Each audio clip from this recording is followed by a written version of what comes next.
PS Win. Written by 嘟嘟雪球 Chapter 308. After dealing with Xian Ruanlong, Chen Chen could be said to be relieved. This time, the Dongfeng Corps once again received $150 million. After deducting the $200 million budget allocated in the early stage for purchasing equipment and the bonuses given to employees, and then deducting about $100 million in equivalents that could not be quickly converted into cash, the Dongfeng Corps now has another $200 million in liquid funds on its books. The business conditions are extremely healthy, and it can even be said that they are better than some of the heavily indebted giant companies in the north. After all, some companies have assets worth hundreds of billions or even trillions of yuan, and it would be hard for them to find 1 billion renminbi in working capital. Chen Chen is very satisfied with the current situation. After the wounded were properly resettled and the training was carried out normally, he also entered the rhythm of further operations. And the first thing he had to do was to deal with the matter of exposing the gold mine. In fact, if a mercenary group like his were to get involved in other businesses, especially highly complex businesses like mining, it would appear to be a bit scatterbrained. Therefore, the way he chose to participate was actually very conservative, that is, not to participate directly but to hold shares in the gold mine as a security team. This form of participation has natural advantages in Pubei and the Golden Triangle, because here you can be without technology, funds, or even resources, but you must have security. The shooting case that broke out over there some time ago was a typical tragedy caused by weak security forces. This does not mean that you can be called security just because you have a few guns and a few people.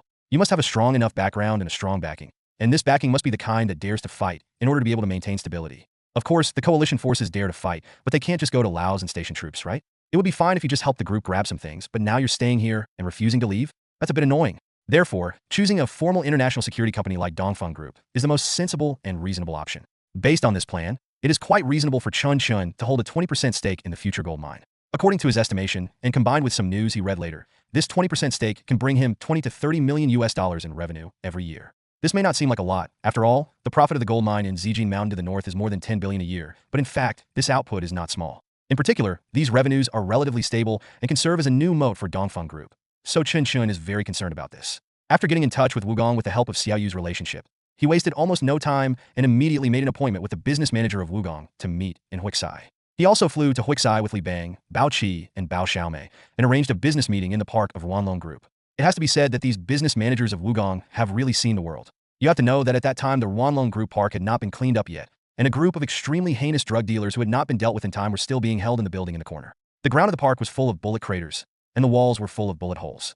But this young man named Su Zuan didn't even blink. After seeing Chen Chen, he walked up to him enthusiastically and shook hands with him actively, without any panic or impoliteness. "Boss Chen, I've heard a lot about you. Nice to meet you. Best regards. We just read about the Dongfeng Corps' deeds in the news. It's really gratifying. We have also seen the video of the destruction of drugs. It is no exaggeration to say that this incident is somewhat like the destruction of opium in human. Boss Chen, you have done a great deed." Chen Chen now basically uses his real name to go online. And the codename of the sunken ship is basically only used during combat or by people who are particularly familiar with it, such as Jackal. Therefore, he was not surprised at all when Su Ziwan called out his name. Instead, he smiled modestly and replied, "Mr. Su, that's too much praise. We just did a small job, not worth mentioning. Compared to Lin Zexu, let alone those drug enforcement officers, they are nothing.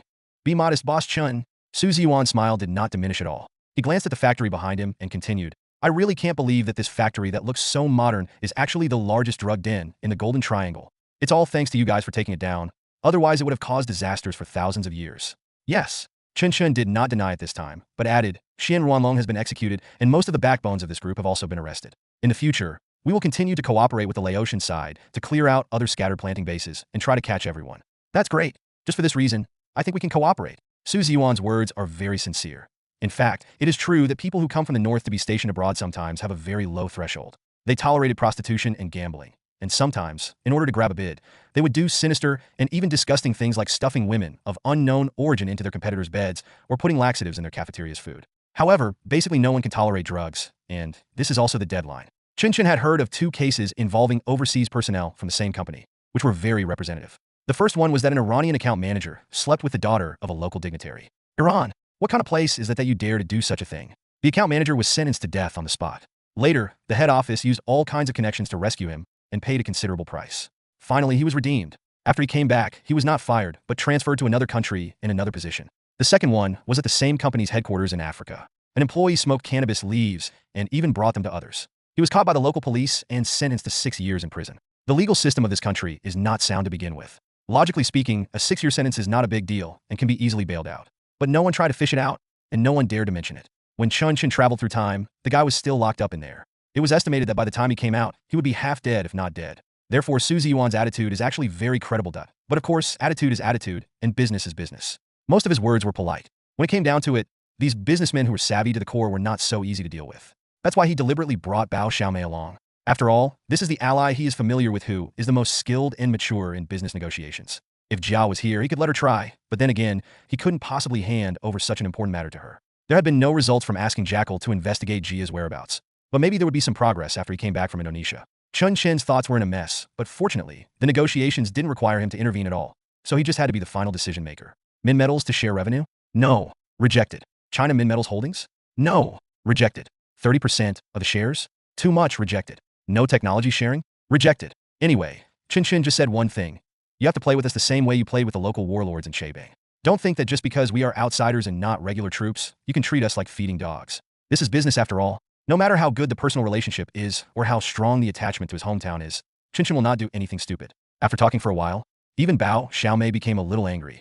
She wanted to pull out a gun and pointed at Su Ziyuan's head to force him to surrender, so she also said a few harsh words. But Su Ziyuan is not at all false. Miss Bao, it's no use for you to threaten me. When I was in Africa, the local military pointed an AK-47 at my head and asked me to count a box of bullets before starting negotiations. If I counted one wrong, they would shoot me on the spot. Do you know how I did it? I just counted 30 rounds, because 30 rounds is just enough to fill a magazine. Miss Bao, if we're talking about being ruthless and unreasonable, the blacks in Africa are much more ruthless than you. So let's sit down and talk calmly. Being angry is useless. It won't solve the problem. Looking at Su Ziyuan, who remained calm, Chen Chen nodded secretly in his heart. This man is really not an ordinary person. And who dares to come to the Golden Triangle to discuss business is an ordinary person. So, after a brief interlude, the negotiations continued. Bao Xiaomei also changed her strategy and started to paint a rosy picture and raise expectations. After talking for a full 6 hours, the two sides finally reached a preliminary agreement. China Minmetals holds a 28% stake and will also share technology and conduct personnel training. It is expected to localize grassroots employees and achieve stable production within 3 years. This condition is quite good. After all, Chen Chen and his team really need Wuquang's technology. Large-scale gold mining is not as simple as many people think. When the grade is low, it requires a highly skilled team to provide support. The intention was reached and the atmosphere eased again. Su Ziyuan shook hands with Chen Chen and then said, Boss Chen, to be honest, this negotiation was one of the more pleasant ones in my experience. I hope our subsequent cooperation will be as pleasant as today's negotiations. But there is another question. I heard that the Nguyen Long Group originally planned to cooperate with Thailand for the exploration and mining rights of this mining area. You may have to find a way to deal with the company in Thailand. They won't let it go easily. After all, this is a big piece of fat meat. If they can't get it through commercial means, they may try other means, so you still have to be careful. Clear. Chen Chen nodded and replied, Don't worry, in the Golden Triangle area, no one should dare to mess with us in the short term. That's good. Su Ziyuan smiled slightly, said goodbye, and left. After he left, Chen Chen and his group also returned to Dakali by helicopter, leaving only Bao Xiaomei alone in Huixai. There was some resentment in her eyes, and she seemed to want to say something but stopped herself several times when she said goodbye to Chen Chen, but in the end, she did not say anything extra. Chen Chen was not really a heartless and ungrateful person. After returning to Dakali, he asked Cheng Lei to lead the team to fly back to Huixai to provide protection for Bao Xiaomei. After all this operation, Bao Xiaomei's tone, which had been a little low when she reported to Chen Chen, became excited again. Of course, Chen Chen was still as polite to her as always. Soon, a few days after Chen Chen returned to Dakali, the formal letter of intent for cooperation was signed. At this stage, what both parties have signed is not a contract, but it is already legally effective. But at this time, no outsider had known the news, and the same was true for Fulai Company. In their view, Huixai is still a piece of fat meat that no one is interested in. It makes no difference whether it was in the hands of Xian Ruanlong or the Dongfeng Corps before. Anyway, these local warlords always have to find someone to cooperate with. Since they can cooperate with Xian Wenlong, why can't they cooperate with Dongfeng Group and the coalition forces? Therefore, Fulai Mining is still quite confident in taking over Huixai. In the office of Qingxing Prefecture, the general manager of Fulai Mining sat in the office, studying the latest business intelligence collected, and said, The situation in Huixai has stabilized now. I heard that someone from Tachalike has already been to Huixai. Xian Ruanlong has been killed, and his industry has been basically uprooted. Hundreds of tons of drugs and drug-making raw materials alone have been destroyed. Hundreds or even thousands of people from the Ruanlong Group have also been arrested. This group should be considered defunct.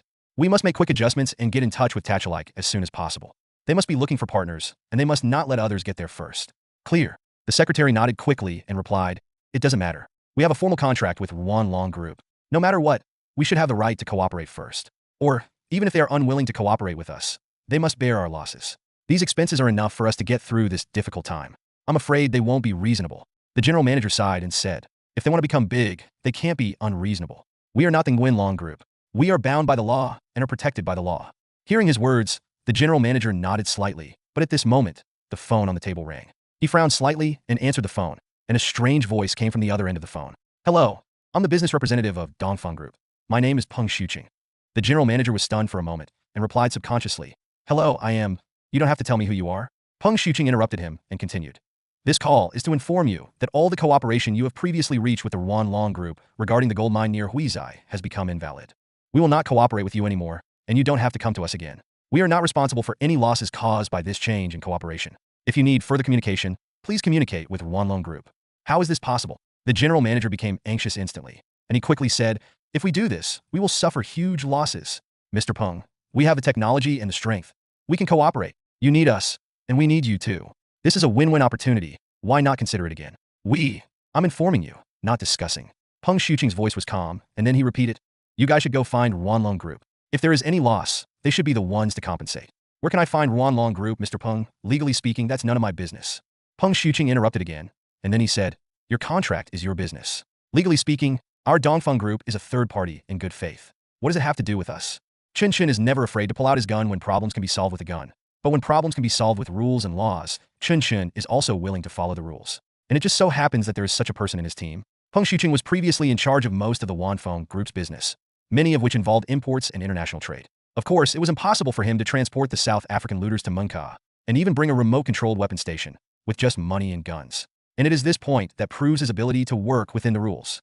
Therefore, Chen Chen handed the task to him with confidence, and in fact, Peng Shuqing also completed it very well. At this point, there were basically no worries about the gold mine, and Chen Chen began to make full preparations for his trip to Indonesia. Coincidentally, notifications from Xiaoyu and Bao Xiaomei also came down.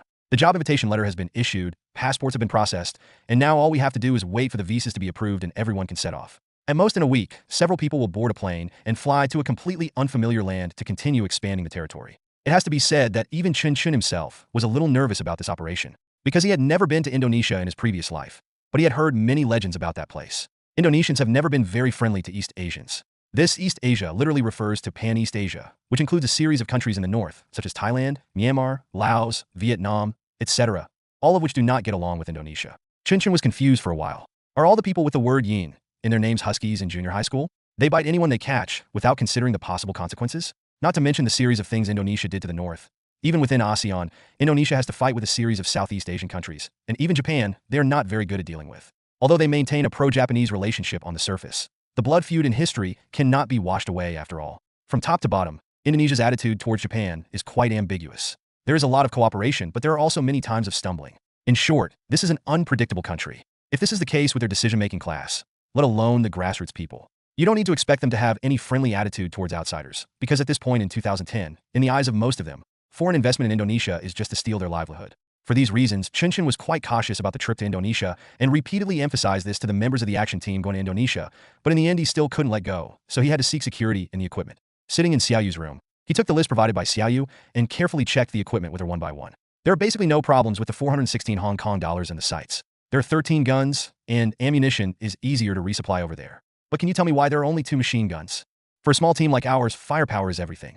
With only 2 M249s, how can we fight a high-intensity battle? Besides, the bullets are too conventional. I've already told you that we are likely to have frequent clashes with the MPRI this time. They all have heavy bulletproof vests and bulletproof helmets. If they don't have armor-piercing capabilities, what can we use to fight them? Wear incendiary bombs. I want to wear incendiary bombs. Also, you gave me an M24 sniper rifle? Didn't I say I wanted an M82A1? How can I fight CQB without an anti-material sniper rifle? There's no fuel-air explosives or rocket launchers. Are we really going to be security guards there? Hearing Chen Chen's words, Xiaoyu shook his head helplessly and then replied, You think I don't want to do it for you? The time is too short. We have no way of getting so much legal equipment. Do you think Indonesia is like Pubay, where everything is black? I gave you these guns with formal procedures, and they were officially registered. If necessary, you can even bring all these guns back to Pubay. Just go through the special consignment channel. Besides, this is just the first batch of equipment. After you go over and set up the company, I will find a way to connect you with other people and use your identities to purchase equipment. But you have to remember that Indonesia is not Pubay. Indonesia has rules and laws. If you want guns, you have to understand the ecology of Indonesia. Don't just ship them over there without thinking, as you did in Pubay. It is illegal to own a gun privately there. Isn't it legal to own guns in Indonesia? Chen Chen asked in surprise. He clearly remembered that although the rate of gun ownership among civilians in Indonesia was not high, guns were still legal. How come guns became illegal here in Xiaoyu's place? Hearing Chen Chen's question, Xiaoyu rolled his eyes in silence, and then replied, Have you been doing all your homework for a long time? No, I didn't pay much attention to this issue. I learned about the various information about the weapons channels in Indonesia, as well as the local situation, administrative divisions, etc. But the problem is, I really didn't expect that gun ownership was illegal because from the information I saw, Indonesia's gun license issuance is relatively loose. That's because you haven't studied carefully where these guns came from. See how you figured out where Chen Chen's prejudice came from, so she answered. Indonesia's gun control is very strict, especially compared to countries like Thailand that allow private gun ownership legally. It's a world of difference. In Indonesia, only people working in certain industries or serving in the military or police are allowed to carry guns. But in fact, there are loopholes in their laws, and coupled with the difficulty of enforcing government orders in this country of thousands of islands, in fact, even ordinary people have the opportunity to obtain a gun license. The typical problem is that the closer you get to Jakarta and the further east you go, the less guns there are. The further west you go, the closer you get to the Papua New Guinea side, the more of a problem you have with guns. It's easy to understand, right? Papua New Guinea is extremely poor, with a huge gap between the rich and the poor. Plus, it makes almost no difference whether Papua New Guinea has a gun ban or not. You can see people selling guns on the streets, so Indonesia, which is on the same island, will definitely be affected. I've seen a statistic before that nearly 20% of privately owned guns in Indonesia come from Iraq and Jayapura, both cities bordering Papua New Guinea. In short, if you want to talk about Indonesia's gun problem, you can't avoid PNG. This is also the channel you will most likely have to go through if you want guns in the future. So, that's why it's so hard for us to get you guns. These guns were bought in the name of Chen Chen Group, and may even be more expensive than what you bought in Pubay. Understood. Chen Chen nodded thoughtfully, but then asked, if Indonesia is in such a situation, is it really necessary to use us? What I mean is that the most we need to guard against are some civilian bandits with guns and knives. Do you think we're the kind of people who would fight that kind of war? I've already told you that you're not going there to be security guards. Xiaoyu sighed helplessly and continued. You probably won't fight, but if you do, you'll fight hard. What you should be on guard against is actually the MPRI and the Resurrected Shadow Legion. Of course, they may change their name, but no matter what, the threat they pose is the same to us. Chen Chen Group may be attacked by professional forces and at the same time threatened by the YAM organization. These are the people you need to deal with. Pinch them. The so-called YAM organization is actually an organization highly associated with IS. They have carried out a large number of attacks in Indonesia, including the most famous Jakarta bombing in 2016.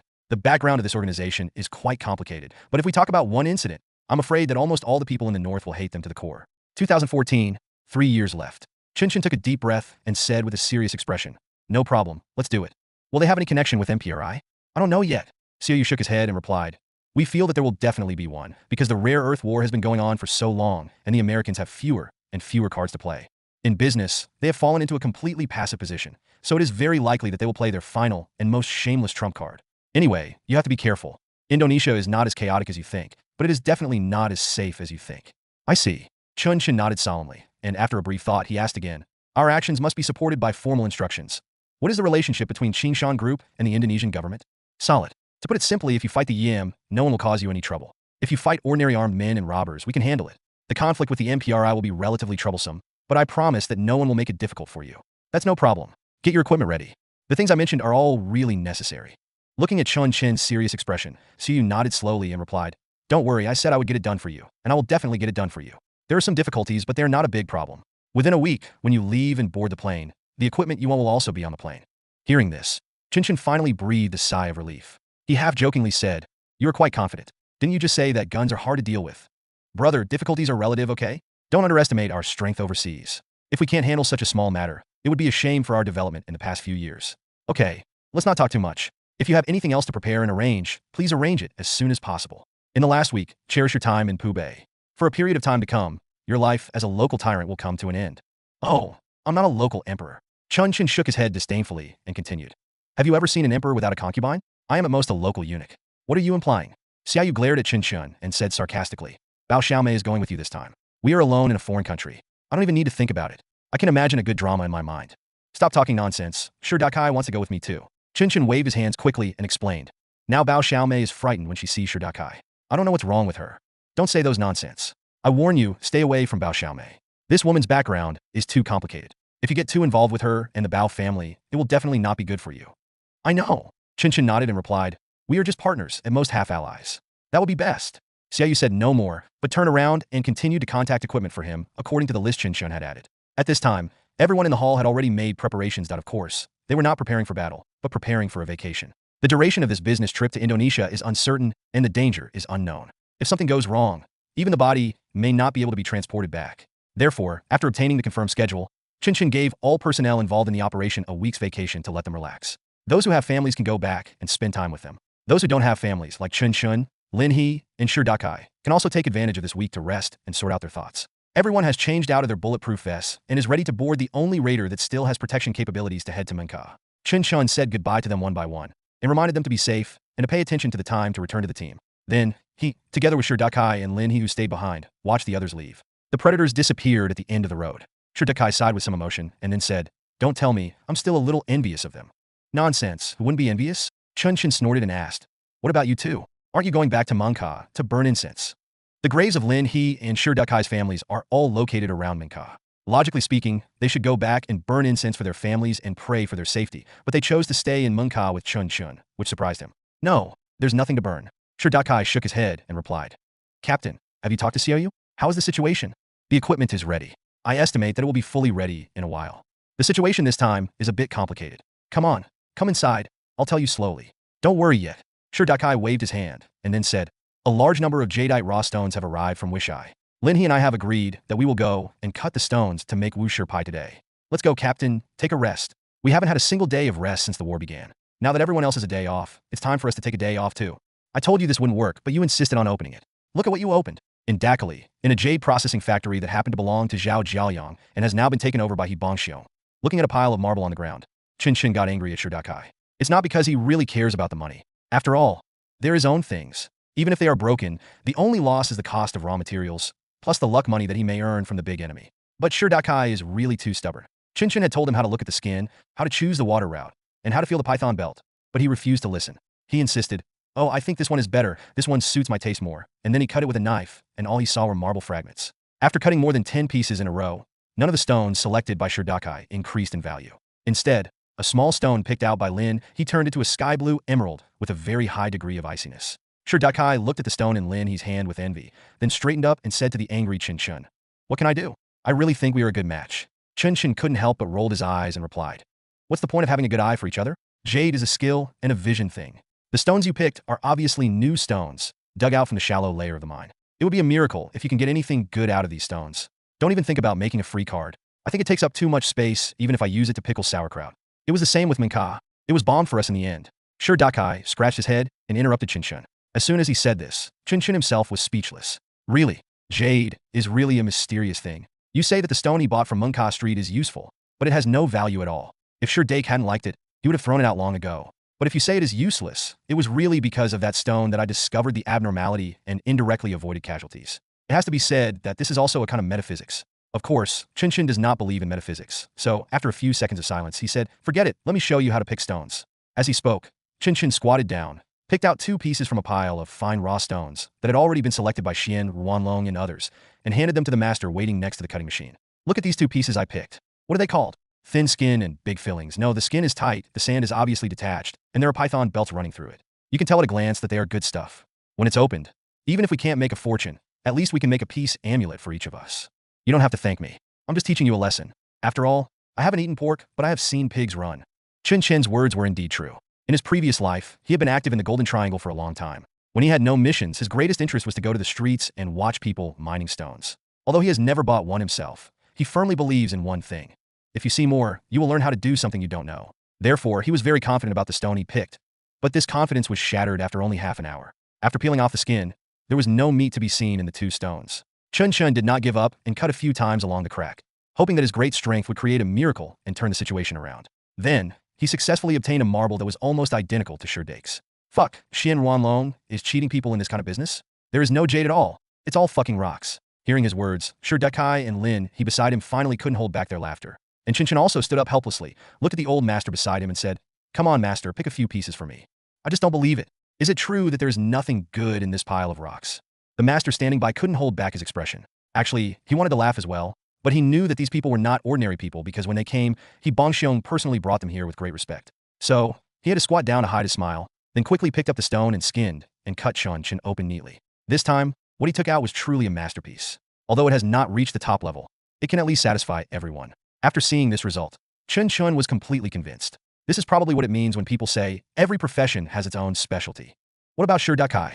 I'm not much better than him. But in the final analysis, the best thing about Chen Chen is his mentality. He quickly got rid of the embarrassment and began to make requests to the master seriously. Under his guidance, the 3 pieces of Wu Shir Pai, which were so simple that there was almost no technical difficulty, were finally polished. When placed under the sun, they really had a warm and transparent temperament. Chen Chen gave the 2 small pieces to Dakai and Lin He, and took the big piece for himself. Dakai said, "Oh," thoughtfully, and said with a malicious smile, "It must be for Xiaoyu."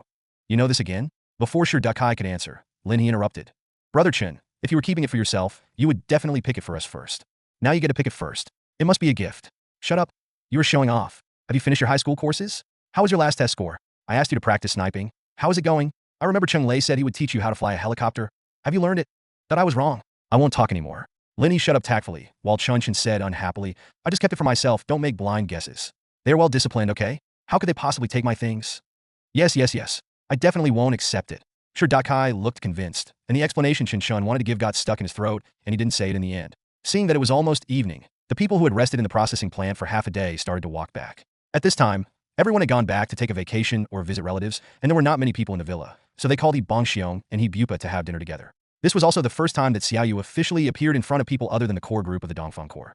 However, she is very familiar with such situations. Obviously, such external contacts are inevitable in her past work. Everyone knew her identity, but no one took the initiative to reveal it. She also knew that everyone could guess her identity, but she didn't care too much. In a sense, after successively killing 2 giant drug lords and most of the dangerous factors in Pubei, the direction of her work has changed. She has transformed from an intelligence officer who needs to lurk to a liaison officer who needs to go on stage. In this case, limited exposure is more in line with the mission demands of the organization behind her, because their future mission will no longer be intelligence collection but resource integration.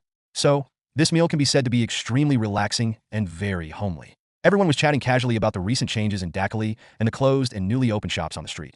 He Bongxiong was showing off his heroic appearance when destroying drugs in a way that seemed like a peacock spreading its feathers. He Bupa also hinted that the public security in Dakali was getting better and invited Chen Chen's friend Xiaoyu to go out for a stroll during the day to see the big golden Buddha and feel the Buddhist atmosphere here. Xiaoyu was undoubtedly clear about their thoughts. Just like the chieftains who were once demobilized, they finally had a meal with the angel, so they had to express their loyalty and talk about their achievements. But of course, this was not something she should get involved in, so she just listened with a smile and nodded as a tourist. The conversation at the dinner table mainly focused on these 4 people. Dakai and Lin He were quite quiet. They just stared at Chen Chen closely, as if they wanted to see when he would take out the nothing to worry about card. But how could Chen Chen let them have their wish? He never mentioned the matter of the nothing to do card until He Bongxiong and He Bupa were sent away. The 2 of them looked a little disappointed and walked into the kitchen to help the villa's cleaning staff clean the table and wash the dishes. But their eyes kept glancing at Xiaoyu and Chen Chen, who were sitting on the sofa in the living room. However, Xiaoyu only chatted with Chen Chen for a while before returning to her room to continue her work. According to her, the liaison office in Dakali will be built soon, and she will move out and work in a truly suitable place. And to complete this work, she still has a lot of things to deal with. At 1 a.m., the light in Xiaoyu's room was still on. The 2 gossipers finally couldn't stand it anymore and went back to their room, turned off the lights, and went to sleep. However, Chen Chen didn't get up early to give the gift as they expected while everyone else was asleep, because he knew that according to the habits of the people he was familiar with, no matter how late Xiaoyu worked, it would be impossible for her to get up late. And sure enough, when he finished cooking the noodles and was ready to eat at around 6 o'clock, Xiaoyu had already walked out of the room, ready to do morning exercises around the villa. "Morning, so early?" Xiaoyu asked with a little surprise. "Well, we're going to Indonesia, so we need to adjust to the time difference in advance." "Are you kidding? You still have to adjust to a 30-minute time difference?" "But don't worry about it. I have my reasons. Want some noodles?" Xiaoyu looked at Chen Chen in confusion, walked to the table and sat down, then replied, "Give me a bowl." "What's the matter? Do you want to talk to me about something? What can I do? Can't you do it yourself? Why do you want me to serve it?" Although Chen Chen said it bluntly, he still scooped a bowl of noodles for Xiaoyu and put it on the table. Afterwards, he did not hide anything, but directly took out the nothing-to-do card. He knew very well that it was meaningless to play dumb with Xiaoyu. He is in the intelligence department. What kind of scenes has he not seen? What kind of people has he not studied? It might be harder to deal with her than to deal with the examiner of the college entrance examination. The nothing-to-do card and the noodles were pushed in front of Xiaoyu. Xiaoyu was a little surprised. She glanced at the nothing-to-do card and asked, "Give it to me? To bribe a public official? Can you have something nice to say?" Chen Chen was almost choked to death by Xiaoyu's words. He put down his chopsticks and said seriously, "This is what we exchanged for the jadeite we seized from Xian Wanlong yesterday. Although you were not directly involved in this operation, you did provide us with great help.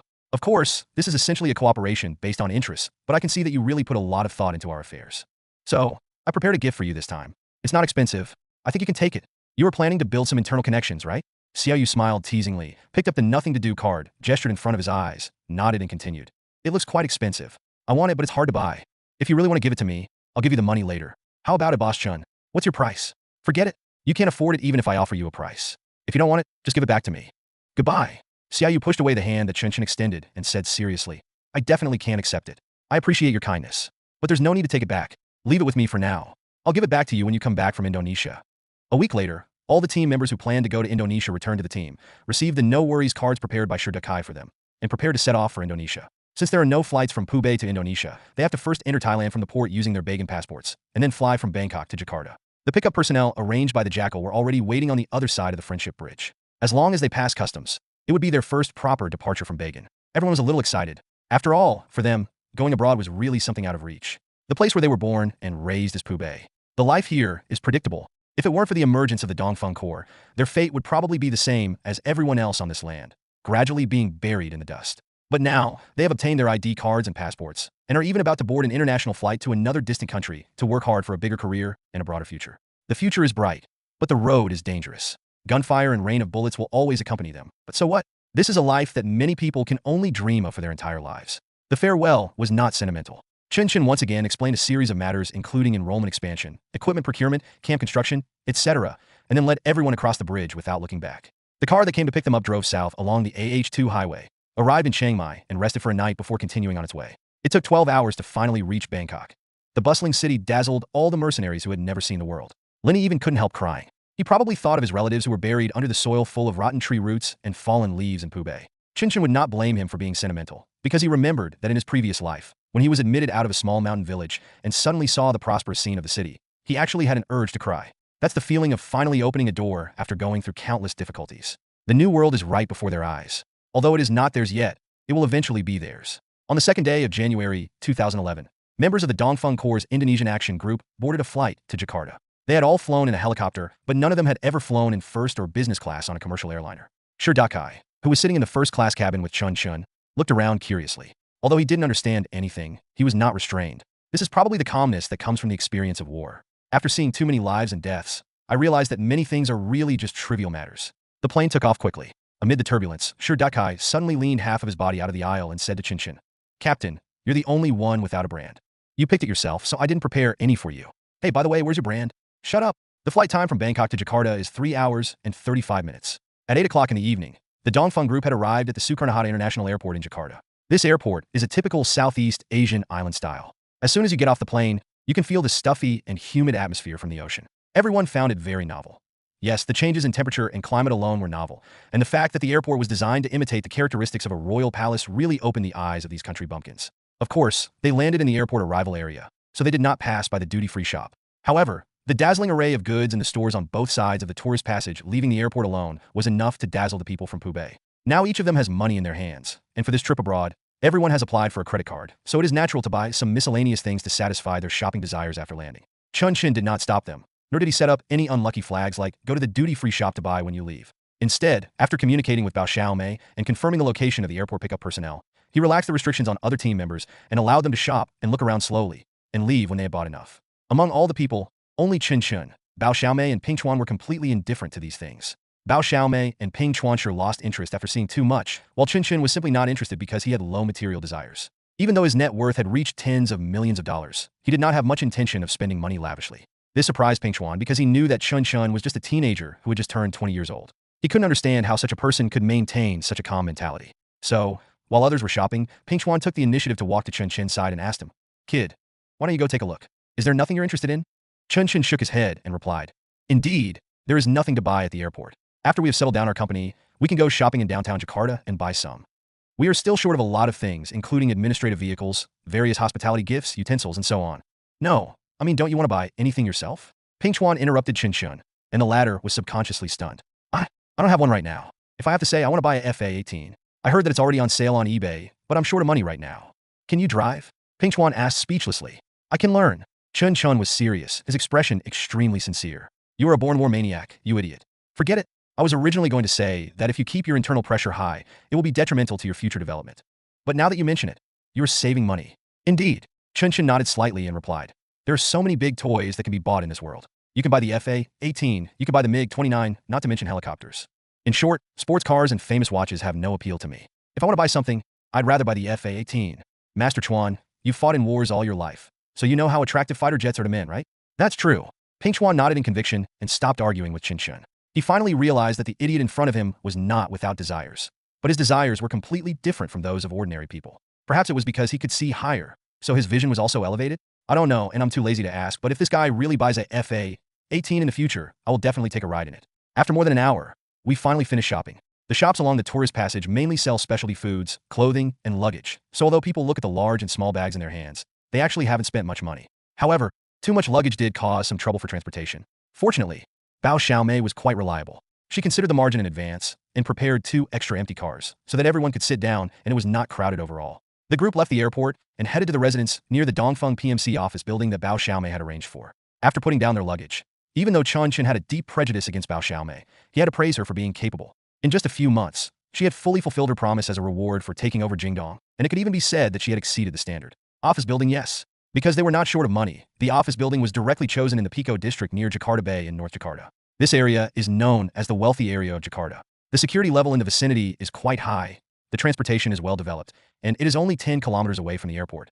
The office building is an independent 3-story building, located less than 200 meters north of Tsuchi Hospital. Its geographical advantage can be said to be maximized.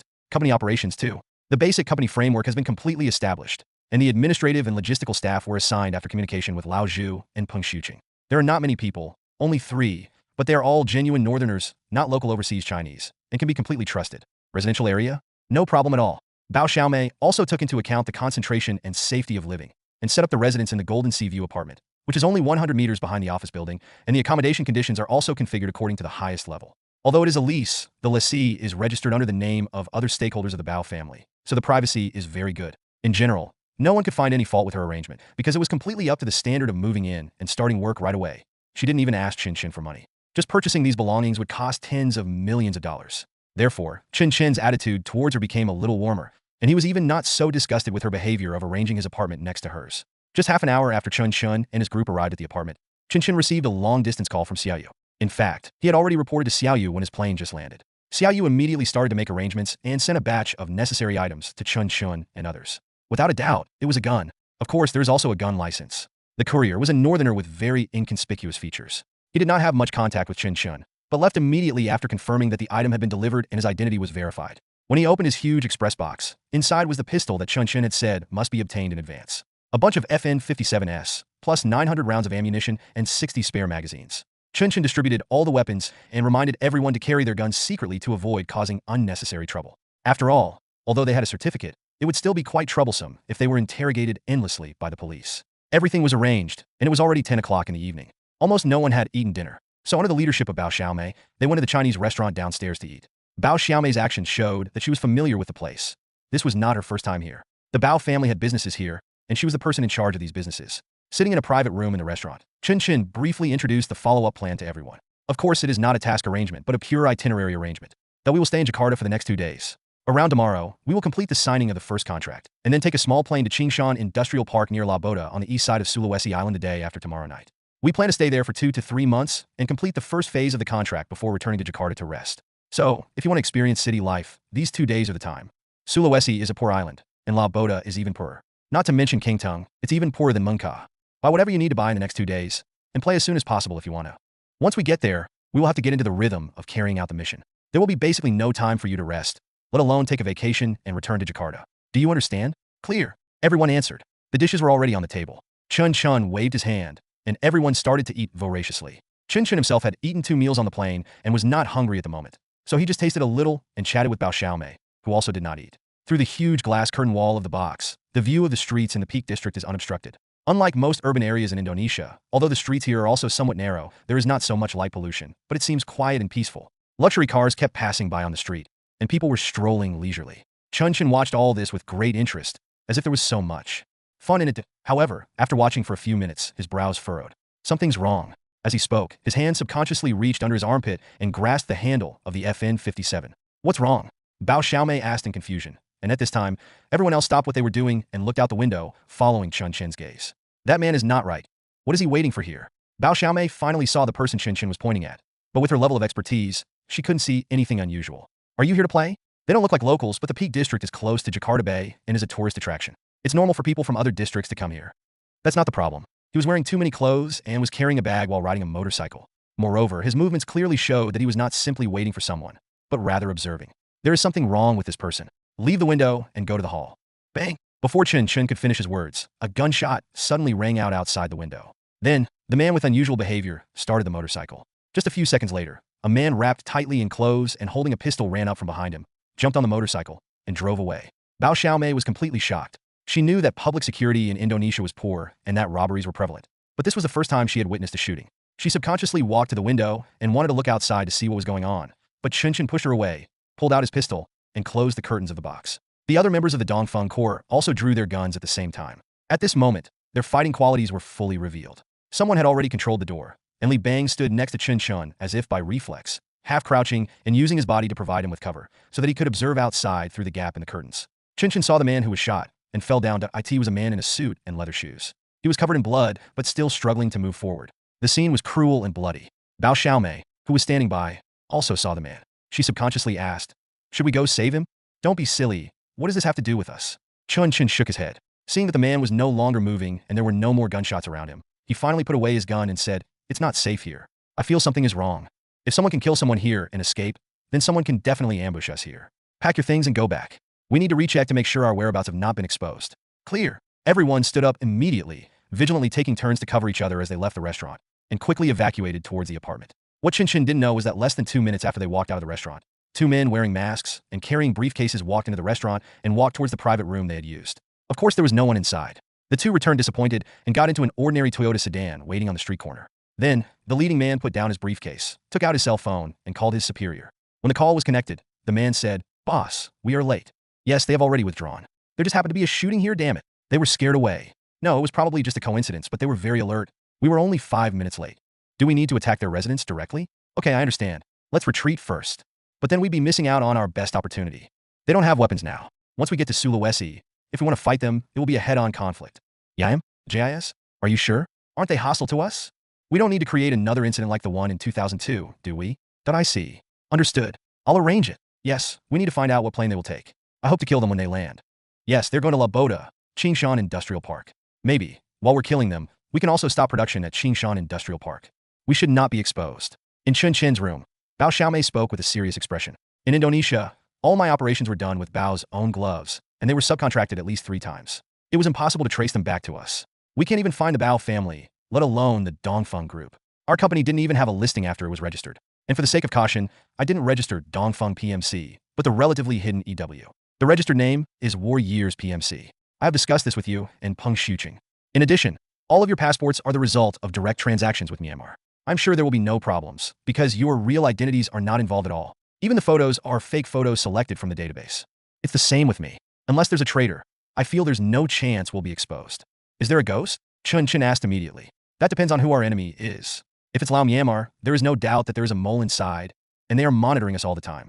But you also said that in Indonesia, your main opponent is MPRI, the Americans. I think it should be impossible.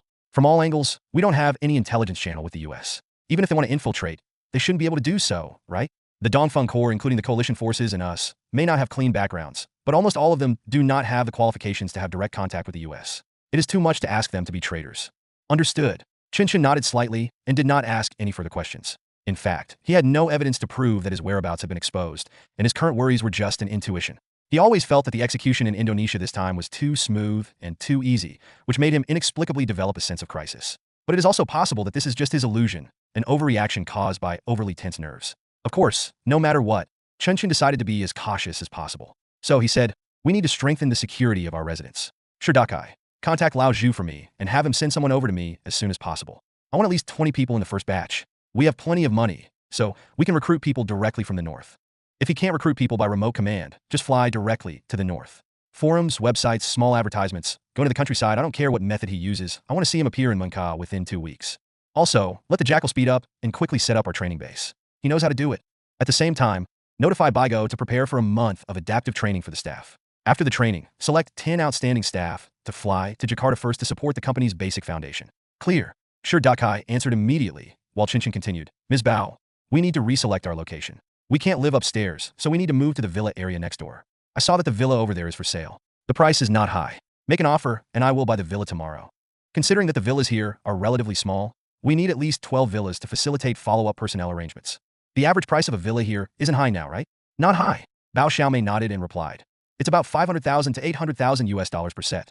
Then just use the company's account and count it as company assets." In fact, Chen Chen could also let other team members pay for it themselves, but the housing prices in Jakarta will still be on the rise in the next few years.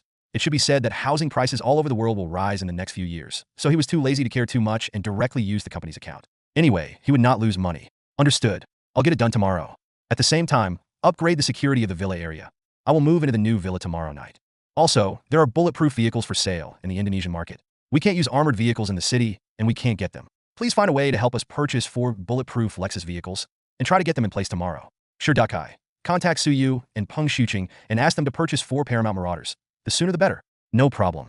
A series of arrangements were quickly put into place, but these were relatively long-term security measures. For Chen Chen, his anxiety about the possibility of an attack was not alleviated. After thinking for a few seconds, he got up, walked into the room, and called Xiaoyu. He soon received a reply, and an hour later, the first batch of heavy bulletproof vests and radio equipment arrived, and he finally breathed a sigh of relief. Although they still only have a small pistol in their hands, at least in terms of protection and communication, they have reached the same level as potential enemies.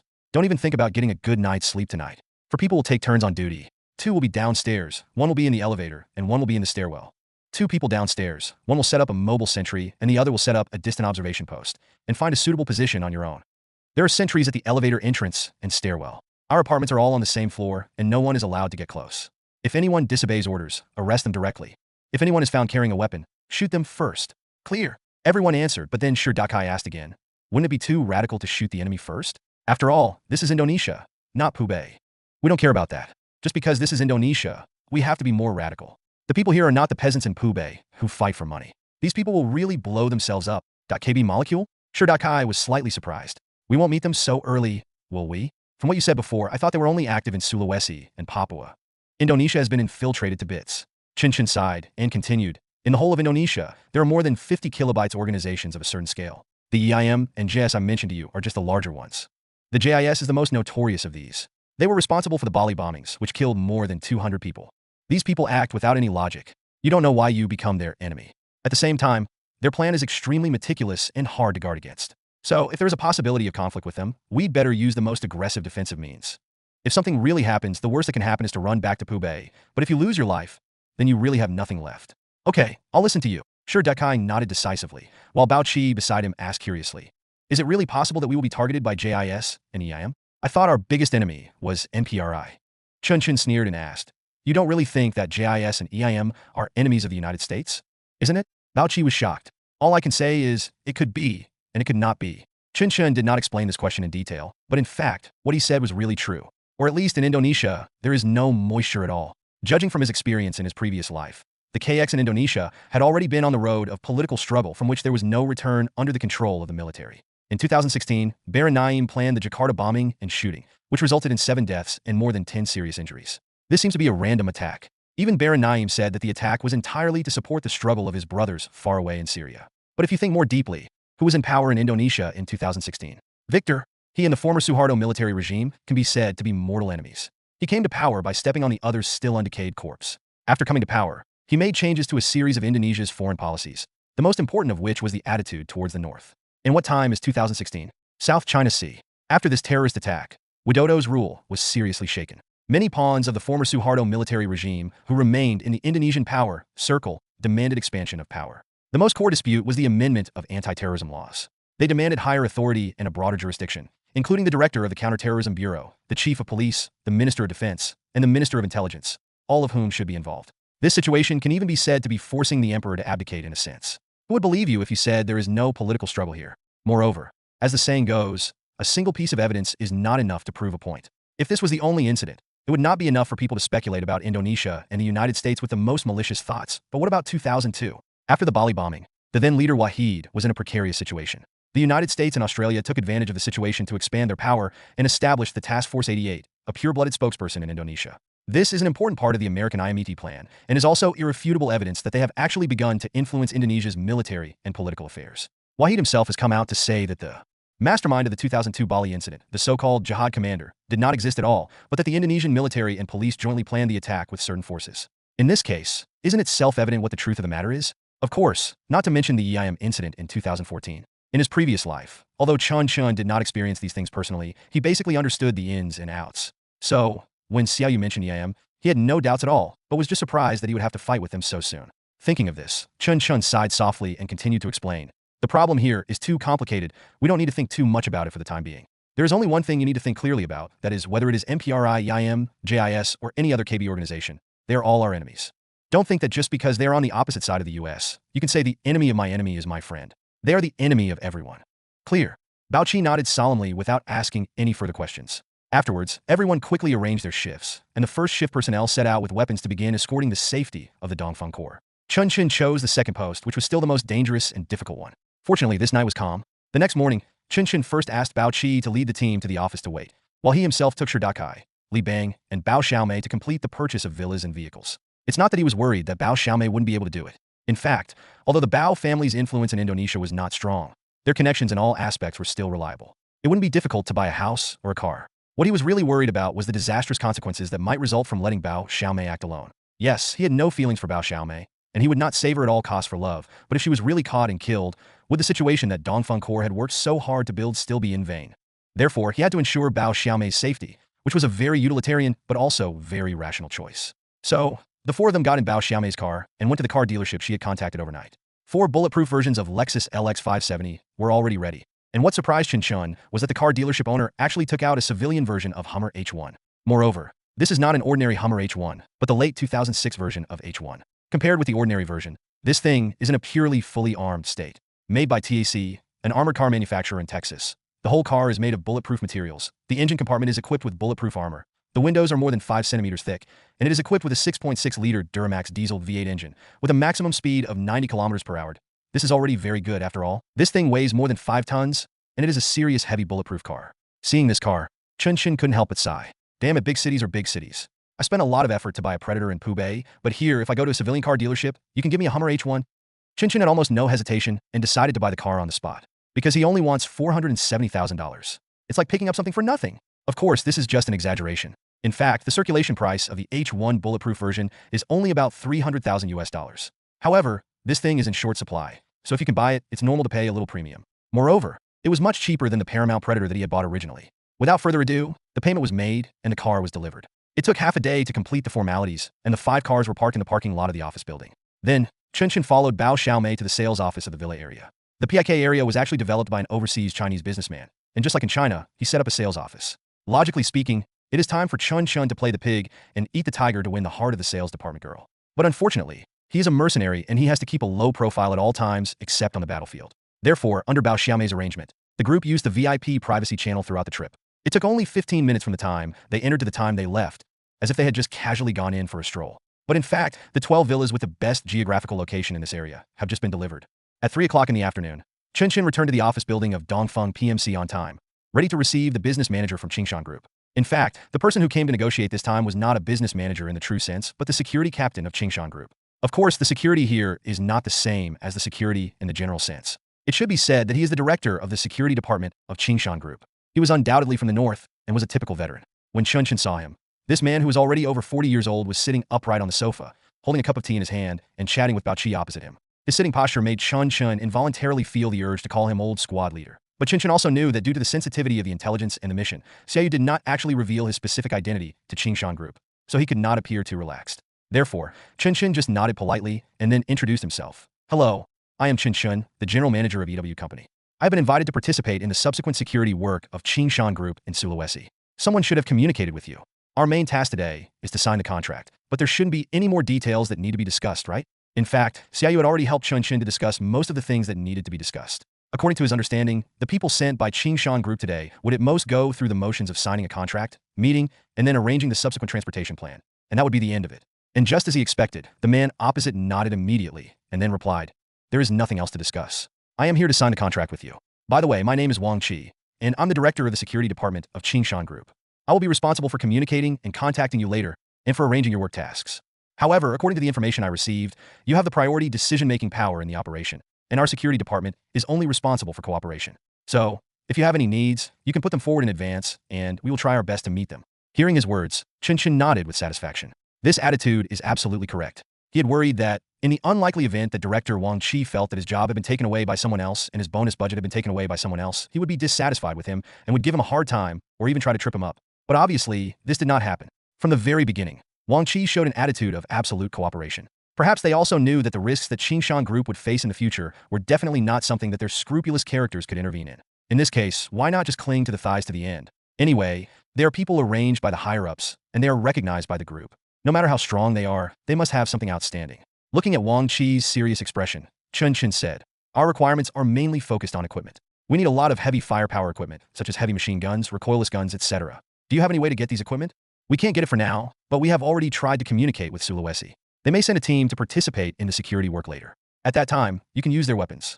Hearing Gao's words, Chen Chen frowned. He could understand that this was indeed the best solution to be implemented in the Indonesian environment, but the problem was that being the best solution did not mean it was the best. After all, the equipment obtained through this channel is still subject to human control.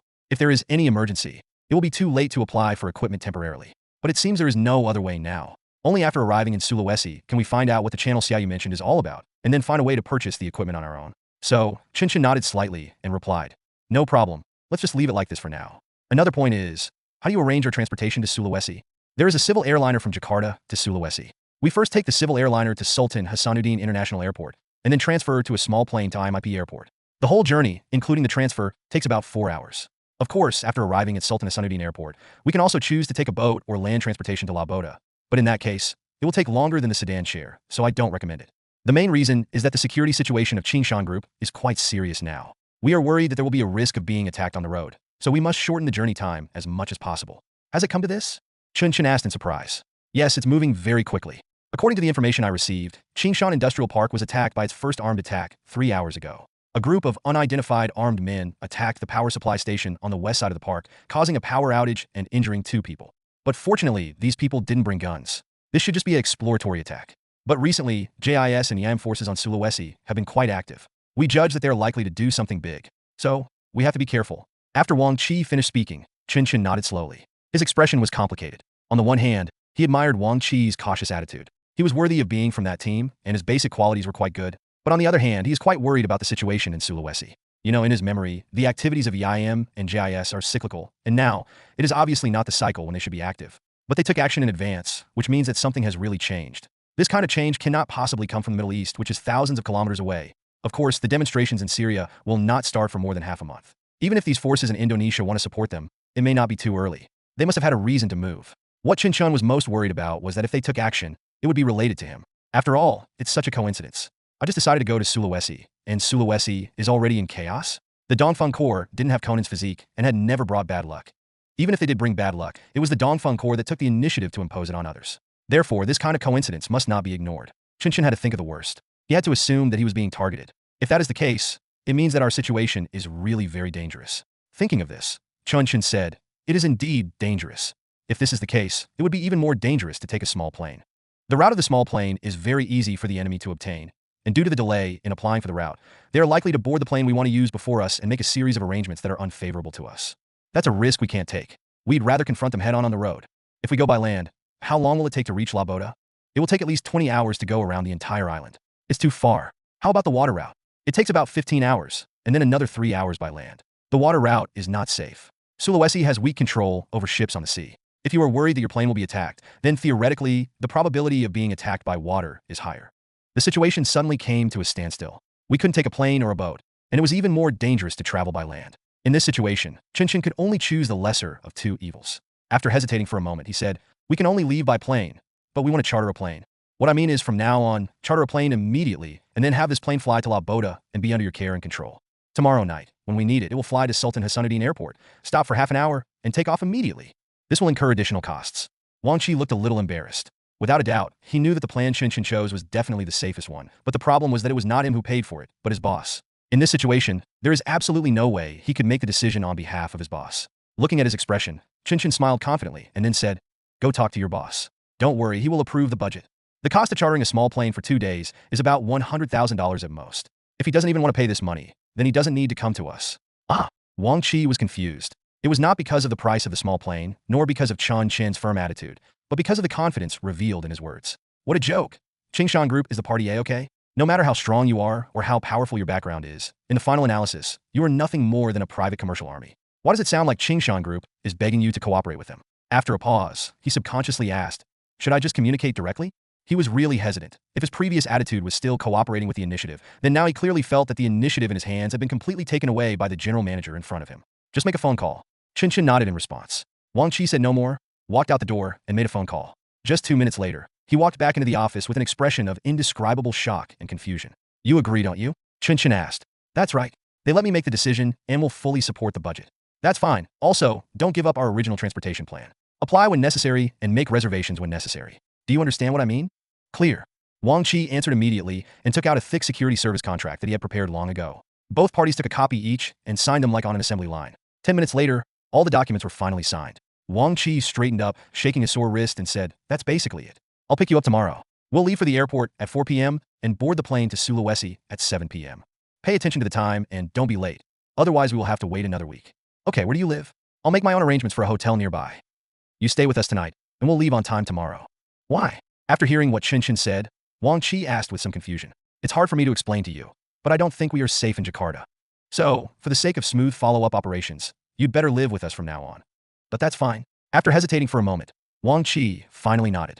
Chen Chen did not waste time. He took everyone out of the office, retrieved their luggage, moved in, had a good meal, and then went to the villa area to prepare to spend the night. At around 8 o'clock in the evening, Wang Qi also arrived at the villa area.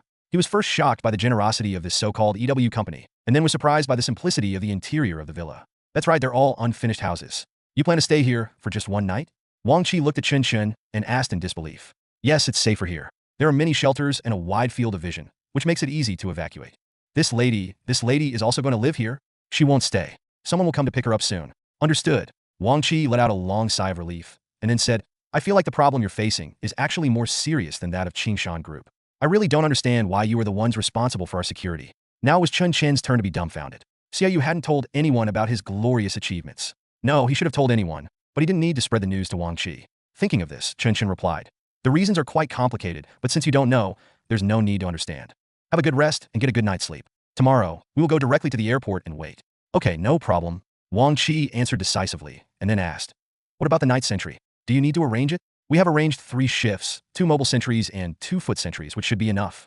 Dude, which part did you retire from? Don't ask. Chen Chen waved his hand, and at this moment he suddenly received a call from Li Bang at the outermost sentry post in his radio headset. Someone is approaching. It was probably coming for us, but was stopped by security. He's getting ready to leave. Do you want to follow him? Chen Chen immediately became nervous. He looked at Bao Xiaomei, and Bao Xiaomei shook her head at him. Not Bao Xiaomei's man. Then there must be a problem. Group 1 will follow him alternately. Group 2 will go around to the west to block the street. Group 3, follow me and intercept him. In fact, taking the initiative to attack when the enemy situation is unclear is a very risky decision. But after encountering unexpected situations twice in a row, coupled with the new information provided by Wang Qi, although Chen Chen could not confirm whether there was a problem, he had actually used the hypothetical principle in his mind and tacitly assumed that someone was secretly spying on him. Therefore, all his actions are based on this assumption. And now, after discovering the possibility of direct contact with the enemy lurking in the dark, his first reaction, of course, is to make the choice that best seizes the initiative. No matter who came. In short, he had exposed himself to the Dongfeng Corps for no reason, and he was already walking into the muzzle of a gun. It would be best if they caught him and found that it was a misunderstanding. But if it was not a misunderstanding, the haze that had been hanging over Chen Chen's heart since he arrived in Indonesia would be immediately dispelled. The bulletproof vest had been put on long ago, and the position of the holster was extremely comfortable. All members of Group 2, including Yang Shu and Shi Dakai, quickly gathered together and, under the leadership of Chen Chen, bypassed the 2 villas and, following Li Bang's instructions, headed directly towards the street from the side door further east. At this time, the entire villa area was still brightly lit, and relaxed conversations could be heard from the rooms from time to time. However, these rich people who were leisurely enjoying their dinner did not know that just outside their window, a fully armed team was bending over and passing by. If someone used a camera to record everything at this time, it might be a work with considerable contrast and impact. But Chen Chen didn't have time to think about these things. He listened carefully to Li Bang's continuous reports and constantly adjusted the direction of the entire team. The target has already left the villa area. I can't follow him. Sentence number 2 is following from the side. Understood. I'm following you. At the next intersection, post number 3 will follow you. Number 3 is in position. I see him. Wait for him to come over. The target saw me, and he was speeding up.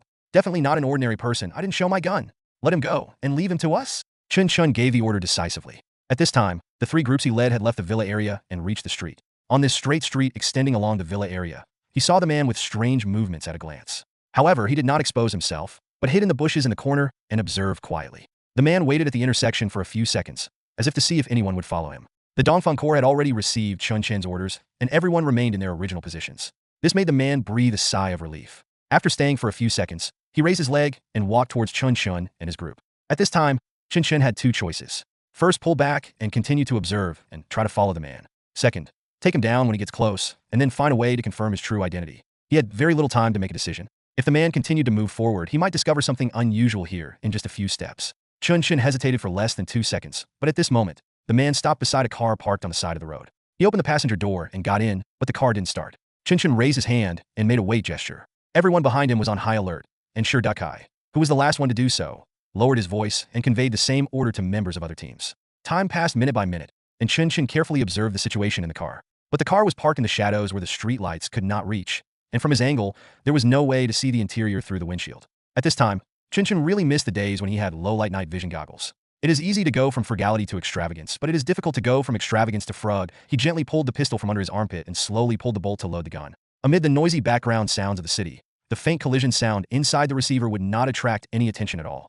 2 minutes passed in a flash, and a car drove up from behind Chen Chen. He took a step back to the corner, and with the help of the car lights, he was finally able to see clearly what was going on inside the car. There are people in the driver's seat, the front passenger seat, and the back seat as well. White people. A white person with very yellow skin. Moreover, the people in the car were wearing bulletproof vests. Group 1, Group 2 move, 50 meters away.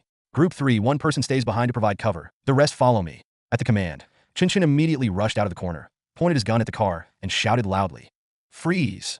Show me your hands! Police!" Then, the 3 men moved forward quickly in a triangle formation, and 2 groups of people running at full speed from behind attacked from the front and back, blocking the people in the car on the street. "Don't be stupid! Don't you move!" The people in the car seemed to be stunned. It must be said that Chen Chen's words were quite intimidating, because it is said that Indonesian police would really shout this when facing white people. Coupled with the black bulletproof vests worn by Chen Chen and his team, and their professional car-stopping movements, they were exactly like the police in some American blockbusters. The other side was frightened for only a few seconds, but in the few seconds they hesitated, the 8 people on Chen Chen's side had already surrounded the car.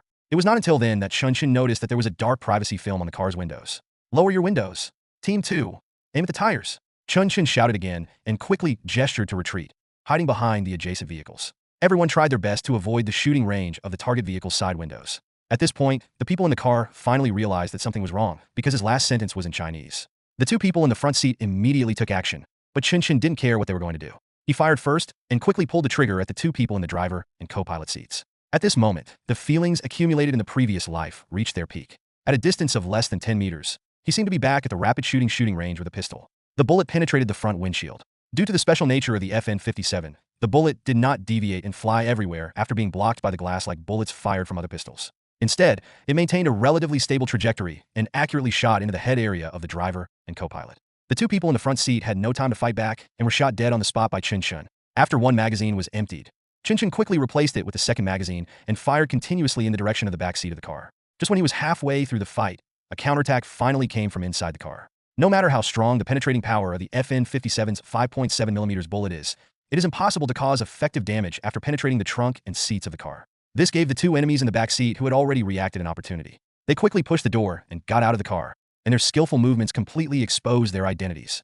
Bang, bang, bang. The sound of automatic rifle firing rang out quickly, and after just a collision, a series of sparks exploded on the engine compartment in front of Chen Chen. But Chen Chen did not squat to hide, but stepped on the tire to raise his body.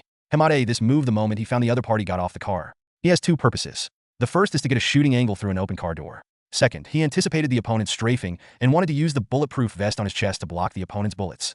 Why not hide? Nonsense. A pistol against an automatic weapon. The other side is a professional. Once they retreat, is there still a chance to launch a counterattack? Without the fire suppression in this direction, these 2 gunmen can wipe out the 2 groups that lack effective cover in just a dozen seconds. And the facts have proved that his choice is very correct. The enemy's strafing was originally intended to suppress his 3 groups. 2 bullets hit Chen Chen's ceramic protective plate, and the huge impact force pushed him backwards. However, before the bullet hit him, the crosshairs of the FN-57 had overlapped with the enemy's head for more than a second. 2 bullets flew out of the chamber, and the gunman fell forward suddenly. The gunshots were still ringing, but his action of firing was just a dying struggle before his life disappeared. Then, Li Bang, who had arrived, pushed to the front and kept shooting to suppress the last enemy, who tried to get up, creating a perfect shooting time for Chen Chen. He jumped onto the roof of the car again, and in the other person's shocked eyes, he shattered the other person's spine with a bullet that was almost not aimed. Then, he shot them one by one. After using up 2 magazines, Chen Chen held up his gun and waited quietly. After making sure that the people in the car had no ability to fight back, he finally raised his gun and moved forward to check the bodies. The sirens in the distance had already sounded, and Chen Chen opened the passenger door, and a very typical white face appeared in front of him. No, not a European or American white person. It's a fucking white Middle Eastern guy. Arab. Is anyone injured? Is anyone injured? No. I was hit by a bullet, but it didn't penetrate completely. I only had a minor injury in the chest. I'm fine. It's just a scratch on my arm. It's okay. After a round of inspection, Chen Chen finally breathed a sigh of relief. The firepower of the 4 people in this vehicle was ferocious. Relying only on 2 M4A1s, they almost made the Dongfeng Corps unable to raise their heads. If everyone hadn't been wearing heavy bulletproof vests and hadn't been confident in suppressing the enemy with their underpowered pistols, the outcome of this battle would have been hard to predict. This undoubtedly proves the suspiciousness of these armed men. They were obviously professionally trained, and their Middle Eastern faces made the attack, which did not happen in time, even more confusing. Logically speaking, if MPRI wanted to use special forces to deal with the Dongfeng Corps, they could just find someone from within the group, or even send out a whole new Shadow Corps. But an elite gunman with an Arab face? This is a bit too abstract. Or was this just a spontaneous attack by a local extremist group that had nothing to do with MPRI? What's the reason? There's really no reason. Not only is there no reason, the way these 4 gunmen acted is completely different from that of ordinary Indonesian KB members. Instead of bombs, use guns? That's weird. Chen Chen was confused for a moment, and at this time, sirens sounded in the distance. He had no choice but to quickly search the entire car, taking away all visible communication equipment, searching the bodies and the interior of the car, and looking for all items that might prove the identities of these people. But after doing this, he inevitably fell into confusion. Chen Chen actually had no experience in how to deal with this kind of gunfight that took place in the context of a rule of law society, so his choice was very simple, which was to call for help. He first called Xiaoyu to report to her the current situation and what might happen next, and then called Bao Xiaomei to ask her to arrange personnel for rescue as soon as possible. Afterwards, following Xiaoyu's instructions, he handed over all the collected items to Shi Dakai and asked him to take the others away first, while he stayed there with the 3 groups, waiting for the arrival of the police. There is no way to run away. The person is in Jakarta. There are a lot of witnesses in the residential area. It is easy to find out who did it. How can you run away? This thing is just like a motor vehicle accident. It has already happened. Don't think about escaping. If you don't run away, you can still prove your innocence. But if you run away, that's a completely different story. So, you can only deal with it openly. Going to police station was inevitable, but fortunately, we had a gun license. Plus, the other side was too conspicuous taking to the streets with automatic weapons and firing indiscriminately, so we were naturally at a disadvantage. Solving the problem shouldn't be difficult. Xiaoyu promised to solve the problem as soon as possible, and Bao Xiaomei also began to contact various connections in Indonesia. Chen Chen was very confident about the next response. With the idea that at most I'll be detained overnight, Chen Chen put his gun back into the holster, stood aside obediently, and waited quietly for the police to arrive. But what he didn't expect was that the police who came to arrest him were not ordinary police, but the 88th Task Force. Their features were too easy to identify. They were all dressed in black, and the guns in their hands were either M4 or August. After getting off the April 1st police armored vehicle, the team quickly deployed, occupied the commanding heights, controlled all dangerous corners of the street area, and shouted in 3 languages, ordering Chen Chen to put down his weapon. Their actions highlighted a professionalism that even Chen Chen couldn't help but sigh in admiration. As expected, they are soldiers trained by the Americans and have gone through sufficient baptism of war. Their quality is even better than that of the Thai SEALs. Soon, after confirming that the situation was completely under control, the police on the opposite side began to communicate with Chen Chen by shouting. As per the usual practice, they asked Chen Chen to put down his gun, but Chen Chen had no intention of touching the gun with his hands. Instead, he said he needed the police officer's assistance in disarming himself. However, this proposal was not accepted. The police officers on the opposite side were obviously worried that they were hiding some explosives that could cause large-scale casualties, so they dared not come up no matter what. The 2 sides just confronted each other across the street. The communication continued, and Chen Chen did not hesitate to pin the blame of KBism on the 4 Arabs. After briefly explaining the situation, the police officers became less alert. Moreover, since Chen Chen clearly shouted, "We are the police," before opening fire, this undoubtedly misled the surrounding residents to a certain extent. When reporting the case, their stance naturally leaned towards Chen Chen and his team. This information was fed back to the real police, allowing them to finally conclude that Chen Chen and his team posed no further threat, and they finally dared to come forward to carry out the arrest. Very careful, very professional, but there are flaws. This is Chen Chen's judgment of this team. Who are you, and what is your purpose? Chen Chen was pinned to the ground by the police officer. Listening to the stiff questions coming from behind, he had a strange feeling. What the hell? I caught people all my life in my previous life, but I didn't expect to be caught again in this life. We are employees of EW Security Company. These people tried to launch a KX in the villa area. They were carrying a large number of weapons, automatic weapons. We noticed their abnormality and wanted to come up to ask them, but they opened fire first and I was hit. At this time, Chen Chen had been turned over, and the police officer in charge of him relaxed a little when he saw the bullet hole on the front of his bulletproof vest. Armor Express bulletproof vest? FN 57? You guys are really rich. You better not lie. Where's your gun license? In my wallet in my left trouser pocket. Chen Chen had already made full preparations. The police officer reached out and took out his wallet, confirmed that his passport and gun license were completely consistent, and saw the marked information on the gun license before finally helping him up from the ground. You are not Indonesian? How did you register the company? Foreign employees, our boss is Indonesian. Chen Chen's expression did not change at all, because they had already gone through the formal compliance requirements in the early stage. Seeing that he answered fluently, the police officer nodded slightly, and then turned to ask other people. But no one else could speak English. There was no point in asking them again. Soon, the scene was investigated and Chen Chen was taken into the police car. He had no communication equipment on him, only a gun. a bulletproof vest, and a wallet. The body search process was simple, and the process of entering the police station was even simpler. Once they were locked in a small dark room, no one cared about them anymore.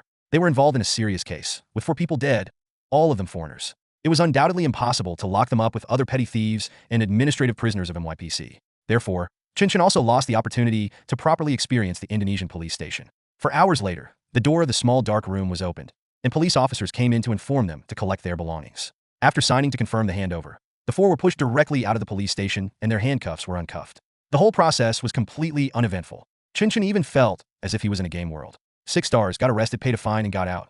Beneath the civilized appearance, the level of abstraction of the whole thing was completely beyond Chen Chen's imagination. He originally thought that he would have to wait at least 24 hours, enter the detention process, and then be released on bail by one party. But in fact, he was not questioned at all, and he was just going through the motions in the police station. But it is normal if you think about it carefully.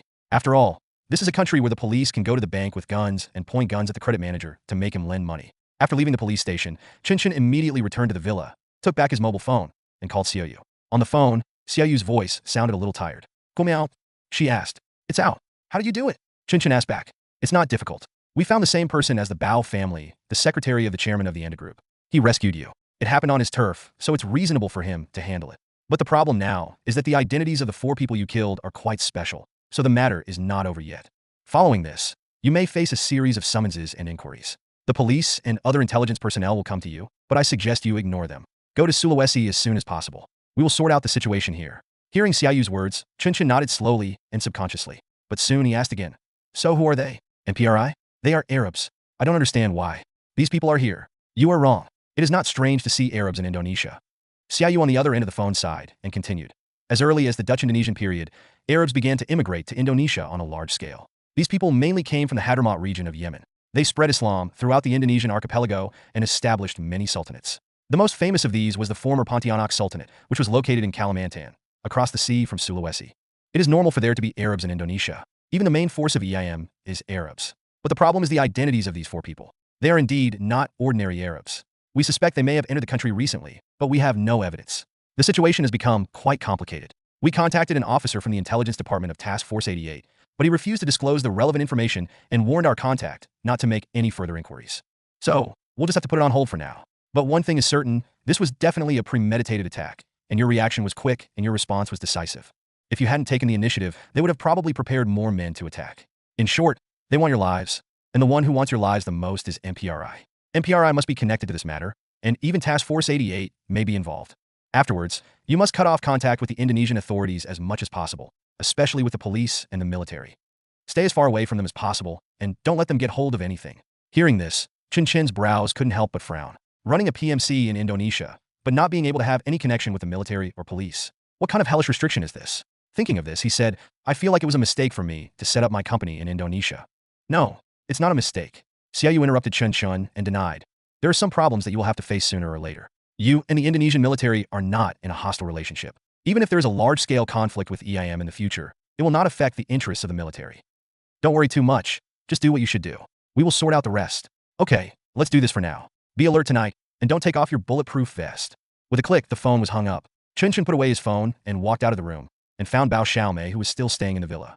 "Thank you for this evening. I suggest you leave Jakarta as soon as possible. The situation here has changed a bit. I suspect that more uncontrollable things will happen in the future." "Didn't you say you were going to Sumatra? It would be best if you leave tomorrow." "I know." Bao Xiaomei nodded slowly and asked, "What about you? Can you solve it?" "Don't worry, it's no problem." Chen Chen nodded firmly, and then did not say anything more to Bao Xiaomei. Instead, he turned around and walked out of the room and found Shir Dakai, who was counting the confiscated items. "What did you find?" he asked. "No, all the call records in the phone have been deleted. They may have deleted each call one by one. They are very cautious. There is no identification information in these belongings. The only thing that is certain is that this team is very professional. In addition to the basic equipment, they even carried 2 stun grenades and 2 smoke grenades. This thing is not something that a normal team would bring. Should it be the same in Indonesia?" "Yes, the same." Chen Chen frowned. He squatted down and rummaged through the random items. Apart from the 4 mobile phones with no information on them, and the smoke bombs and stun bombs that Shir Dakai had mentioned, the other miscellaneous items were nothing more than cigarettes, lighters, watches, and knives. If you want to find clues from these things, you either need more advanced means or a wider source of intelligence. But it was obvious that Chen Chen had neither of these two did. If Xiaoyu and the others couldn't figure out something, and he wanted to do it on his own, it would be like wishful thinking. Therefore, he had to temporarily suppress his doubts and plan to put this matter aside. But the moment he stood up, he suddenly noticed that among the pile of miscellaneous items, there was a watch that was running strangely. The time now is 2 o'clock in the morning, but the time on the watch is 10 o'clock. 4 hours time difference. Syria. Why are there Arabs from Syria and Indonesia? In fact, this question is easy to answer because 2011 was the starting point for JIS to become active, and after entering 2012, their activities in Indonesia reached their peak. Later, they were quiet for a while under the attack of Task Force 88, but it was also because of the attack of Task Force 88 that they turned their attention to other directions. It can be said that this group of people are the leaders of Indonesia and even the entire East Asia and Southeast Asia, and this is why their way of action is different from that of the general KBFC. Because they are really elite. The elite of IS. Of course, there is no such thing as IS now because this thing was officially established in 2014. However, as a pseudonym, there is no big problem in calling it IS. Then how did I end up being targeted by these people? Chen Chen couldn't understand it at all. After all, he had never had any clashes with these people before. Even if he wanted to go against them in the future, that would be a matter for the future. What? There are time travelers inside IS who predicted that the Dongfeng Corps would sweep across the world in the future. So they are here to eliminate the trouble forever? Stop it now. Either the MPRI or even the CIA had reached some deal with them, or someone had leaked the deepest background of the Dongfeng Corps, causing them to panic. Both are possible, but Chen Chen is too lazy to think about which one it is. Who cares? Anyway, I will soon go to Sulawesi, away from the rich area of Indonesia, away from the prosperous city, and it will be time to kill. Come on, let's fight. Thinking of this, Chen Chen instantly felt enlightened. He was really not good at those conspiracies and calculations. As long as he had a gun in his hand, he would just push forward. So, Chen Chen decisively put away the watch and then said to everyone, "The situation is probably clear now. Although there is no additional evidence, I can roughly infer the basic situation. Be prepared. Once we reach Sulawesi, we may have to go straight into battle. Ms. Bao, you should retreat to Sumatra first. If you don't have to stay in Indonesia, I suggest you retreat back to Pancam first. Indonesia is going to be in chaos. Once this place starts to get chaotic, it will be more dangerous for you than Pubay." Clear. Bao Xiaomei didn't say much. Now she believed in Chen Chen's words unconditionally, but she basically obeyed him. So, after making sure that her work was done, she obediently followed the reception personnel to leave the villa area and prepare to seek refuge in Sumatra. On this side, Chen Chen has already begun to arrange the next action plan. He turned to Wang Qi, who was standing nearby and was already stunned by the Dongfeng Corps' previous actions, and asked, "What is the exact time for our plane to take off?" 7:15 p.m. What's going on? So when is the latest we can board the plane? The latest boarding time is 6:45.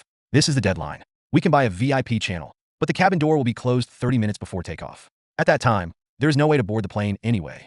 6:45, it's 4 a.m. now. We can make it in time. Seeing Chen Chen's thoughtful look, Wang Qi was shocked. In time? In time for what? What are you going to do? Don't worry about this. Please step out for a moment. We need to discuss some things internally. Are you sure? Wang Qi was completely confused. Now, he felt more and more that he couldn't understand the team in front of him. The commander of this so-called Dongfeng Corps is obviously a northerner like himself, but the problem is that he obviously does not look like a northerner. First of all, he is too young. Judging from his passport information, he is only 20 years old. A 20-year-old man becomes the general manager of a PMC group? What the hell is this chosen one? Also, is 20 really enough to retire? Okay, maybe his identity was fake, which would explain the age issue, but what about the way they acted? Just because someone came to the villa area to take a look, they dared to pull out all the teams and rely on a few pistols in their hands to encircle and eliminate 4 fully armed enemies with automatic weapons? This really doesn't seem like something a retired person like me can do. After all, in most cases, I still want stability. In addition, their combat power is really terrifyingly high. In fact, Wang Qi watched the entire battle in which they intercepted the car. Their tactical movements were professional, their attacks were decisive, and their entire fighting style revealed an indomitable momentum. They will even rely on their advantage in bulletproof equipment, use level 4 bulletproof vests to block rifle bullets, and then use pistols to exert suppression force. This thing is really not something that ordinary veterans can play. This is the experience that can only be summed up by those who have truly experienced the hail of bullets. Thinking about it this way, these people are not coming from General C, right? Thinking about the group's attitude towards them, the series of mysteries behind them, and the fact that they were released just a few hours after being arrested, and even their guns were not confiscated, Wang Qi was instantly in awe and immediately realized how redundant the question he asked was. So he quickly corrected. "What I mean is, if you have other tasks, you must arrange your time and plan well. If we get caught like we are now and miss our flight, we will be in big trouble. And from what you mean, it should be near Jakarta, but near Jakarta, it's okay, you don't have to say anything." Chen Chen shook his head, indicating to Wang Qi that he knew what was going on. So Wang Qi had no choice but to stop talking and turn away. He couldn't do anything about it. No matter from which perspective, he really had no right to give these people advice. The only thing they could do was to arrange a plane and a VIP channel as soon as possible so that they could evacuate smoothly after completing certain important things.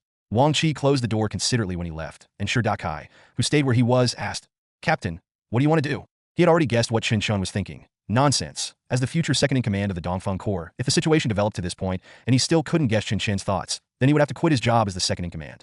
Since arriving in Indonesia, the entire Dongfeng Corps has been suppressed everywhere and has always been in a passive state, and Chen Chen would never accept being in a passive state. Therefore, it was obvious what he had to do. He had to take the initiative, disrupt the enemy's plan, and seize the initiative for himself. And sure enough, after hearing his question, Chen Chen replied, "We have to seize the initiative. Before, we were not sure who our enemy was, and we had no substantial evidence, so we were in a passive position. But now that we know the attack is related to IS or JIS, there is no need for us to be passive and defensive. We have to find a way to fight some people, arrest some people, and find out their specific plans. Then, we will fly away directly, avoid the inquiries of the Jakarta police, and leave the mess to those who can handle it." Clear. Ga nodded slowly, then asked, "Do you have a target?" In fact, he knew that since Chen Chen had said this, he must have a purpose. But he still found it a little unbelievable. After all, this was a country that was completely unfamiliar to Chen Chen. Where could he find an accurate target to attack? And Chen Chen's answer indeed confirmed his guess. "There is no target for now. I need to find someone to point out the target." "Where's Xiaoyu?" Ga asked.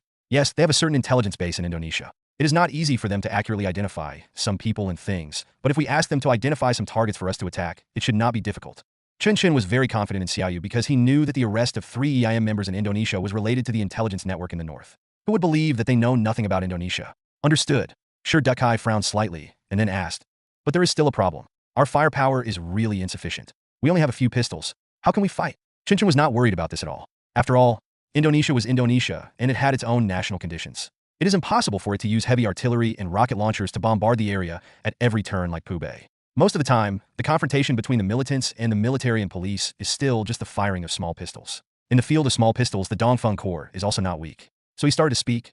"We don't have heavy firepower, and the enemy doesn't have it either. What's wrong? Too much fire coverage, and you don't know how to fight CQB anymore. When we stopped the car just now, I saw that everyone's performance was pretty good. In fact, the Dongfeng Corps has never neglected CQB training. After all, they are positioned as a special operations force, and knowing the situation in Indonesia, they have also conducted a series of targeted training. Now everyone's hands are basically still warm, and it is impossible to say that they can't play CQB." So, when they heard his words, everyone laughed. "I can fight, I definitely can fight. But, we are running low on ammunition." Chen Chen scratched his head. "This is a real problem. There's no other way. Call Xiaoyu and ask her to arrange for someone to deliver some. If possible, it would be best to send another batch of silencers. In urban combat, there is a world of difference between a pistol with a silencer and one without a silencer." At this point, pre-war communication was virtually complete. Chen Chen waved for everyone to leave. Then he took out his cell phone and called Xiaoyu for the 3rd time that night. To be honest, even when I check on him, I don't check as frequently as he does. However, Xiaoyu on the other end of the phone was not angry at all because she knew that every call from Chen Chen at this time was crucial. "Shipwreck, what happened?" Xiaoyu asked. "We need bullets, stun grenades, smoke bombs, and silencers. In addition, we also need information about the main activity areas of JIS and EAM around Jakarta. What I mean is I plan to capture a few people and find out their specific purpose. I want to see if there is a chance to implicate the forces behind them and find out their plans." "I can't do it." Xiaoyu on the other end of the phone answered decisively, and then explained. "No matter how corrupt the Indonesian military and police are, their transactions with the extreme FZ are one time. There is no possibility of a long-term cooperative relationship, and it is impossible to raise a tiger to cause trouble. Basically, we raise a group and use a group, and then kill a group and leave nothing behind. So, no matter who has it, it is impossible for them to have information about the actual existence of JD elements.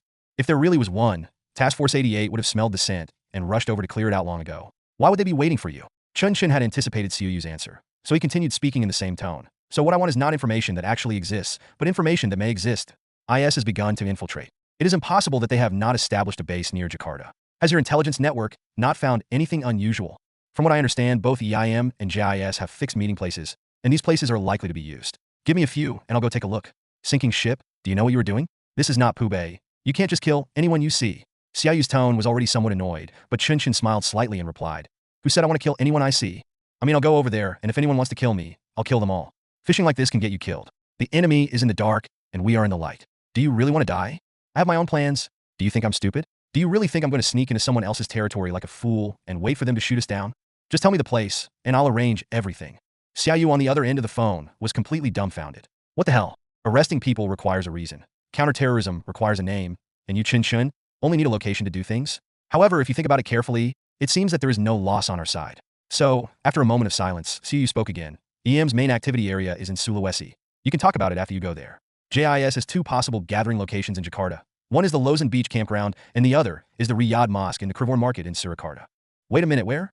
Lozan Beach? Or Surakarta?" "No, the latter one. Reborn market, Riyadh." "That's it." Chen Chen stood up excitedly. All those memories buried in the subconscious mind came back to life because of Xiaoyu's hint. Yes, he was not familiar with Indonesia, but he was familiar with the name.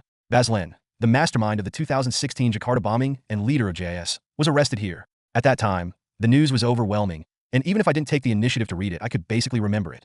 This person's apparent identity is an imam in a mosque, and his movements have been quite stable. Task Force 88 even arrested him twice. But each time there was insufficient evidence, so they could only detain him for a few months on the charge of illegal possession of firearms and ammunition. It is 2011 now. In Reborn, I could probably catch him, but the Dongfeng Corps does things without evidence. Chen Chen almost immediately decided on the action plan, but Xiaoyu on the opposite side was puzzled. How do you know for sure it's this? Chen Chen coughed and replied, we saw similar words on the personal belongings we confiscated, but I didn't pay much attention to it before. Send me the equipment I want. We need to set off immediately. Not good. Xiaoyu opened her mouth to answer, but then she continued.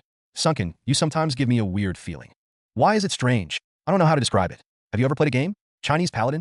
I've played it before, when I was a kid, and it was a fresh, fun game. After you pass, you can start over again, but the mentality of starting over is different.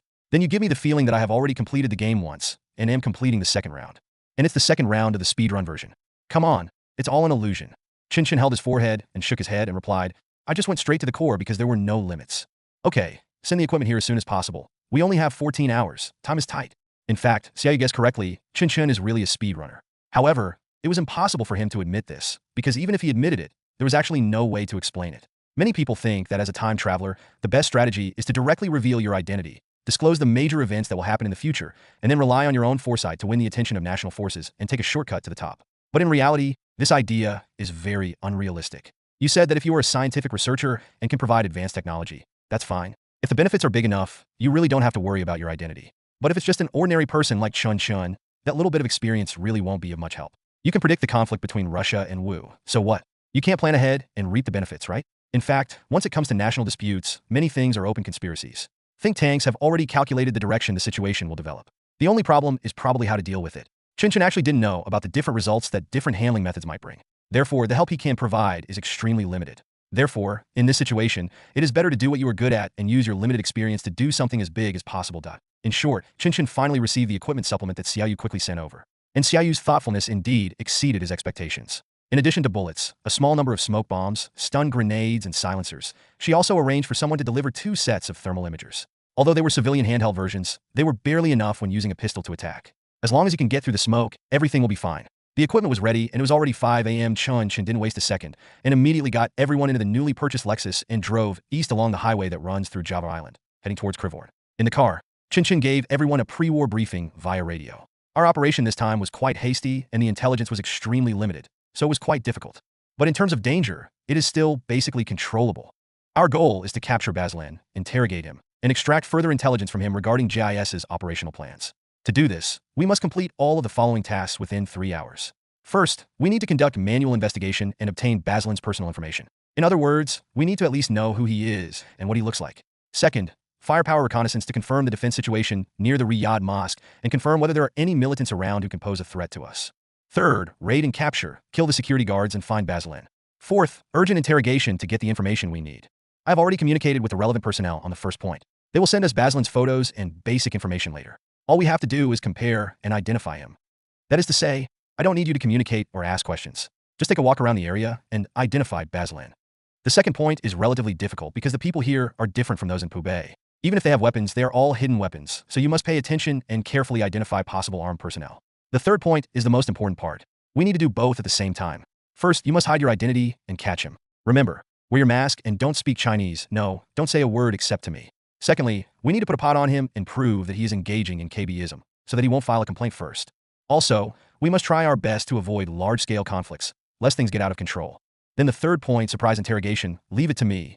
This is the preliminary action plan. What do you think? Are there any questions? No, everyone answered, and then everyone immediately started discussing the details. They still have plenty of time. It takes at least 7 hours to get from downtown Jakarta to Reborn by highway most of the time. During these 7 hours, the Dongfeng Corps not only has to arrange the combat plan, but also the subsequent evacuation plan. Chen Chen had contacted Bao Xiaomei and asked her to find a way to rent a plane at Adi Sumarmo International Airport near Reborn, either a helicopter or a small propeller plane, as a means of transportation for retreat. Indonesia is a country of thousands of islands, and its private jet rental business is quite developed. Theoretically, it is not difficult to rent a plane for 7 hours. After the Dongfeng Corps has dealt with Reborn, they can retreat calmly by plane, and then after arriving at Soekarno-Hatta Airport in Jakarta, they can transfer to the plane arranged by Wang Qi to Sulawesi and completely get rid of the mess on Java Island. What? Car? Leave it there first. It would be best if there is someone to pick it up. If no one is there, just find a river and throw it into it and treat it all as consumption. Of course, this was the only solution. After all, they couldn't take all their equipment on the plane. As the car moved forward, the discussion among the crowd became more intense. 2 hours later, the details of the operation were further refined.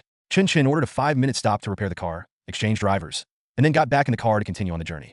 They were checked twice by the traffic police, and none of them had a driver's license. But issuing driver's licenses in Indonesia is just a joke, and there is no need to take an exam. So after Chen Chen took out his passport, gun license, and US dollars and $100 bills, the traffic police who stopped them were too lazy to make things difficult for them, and even wanted to give them directions.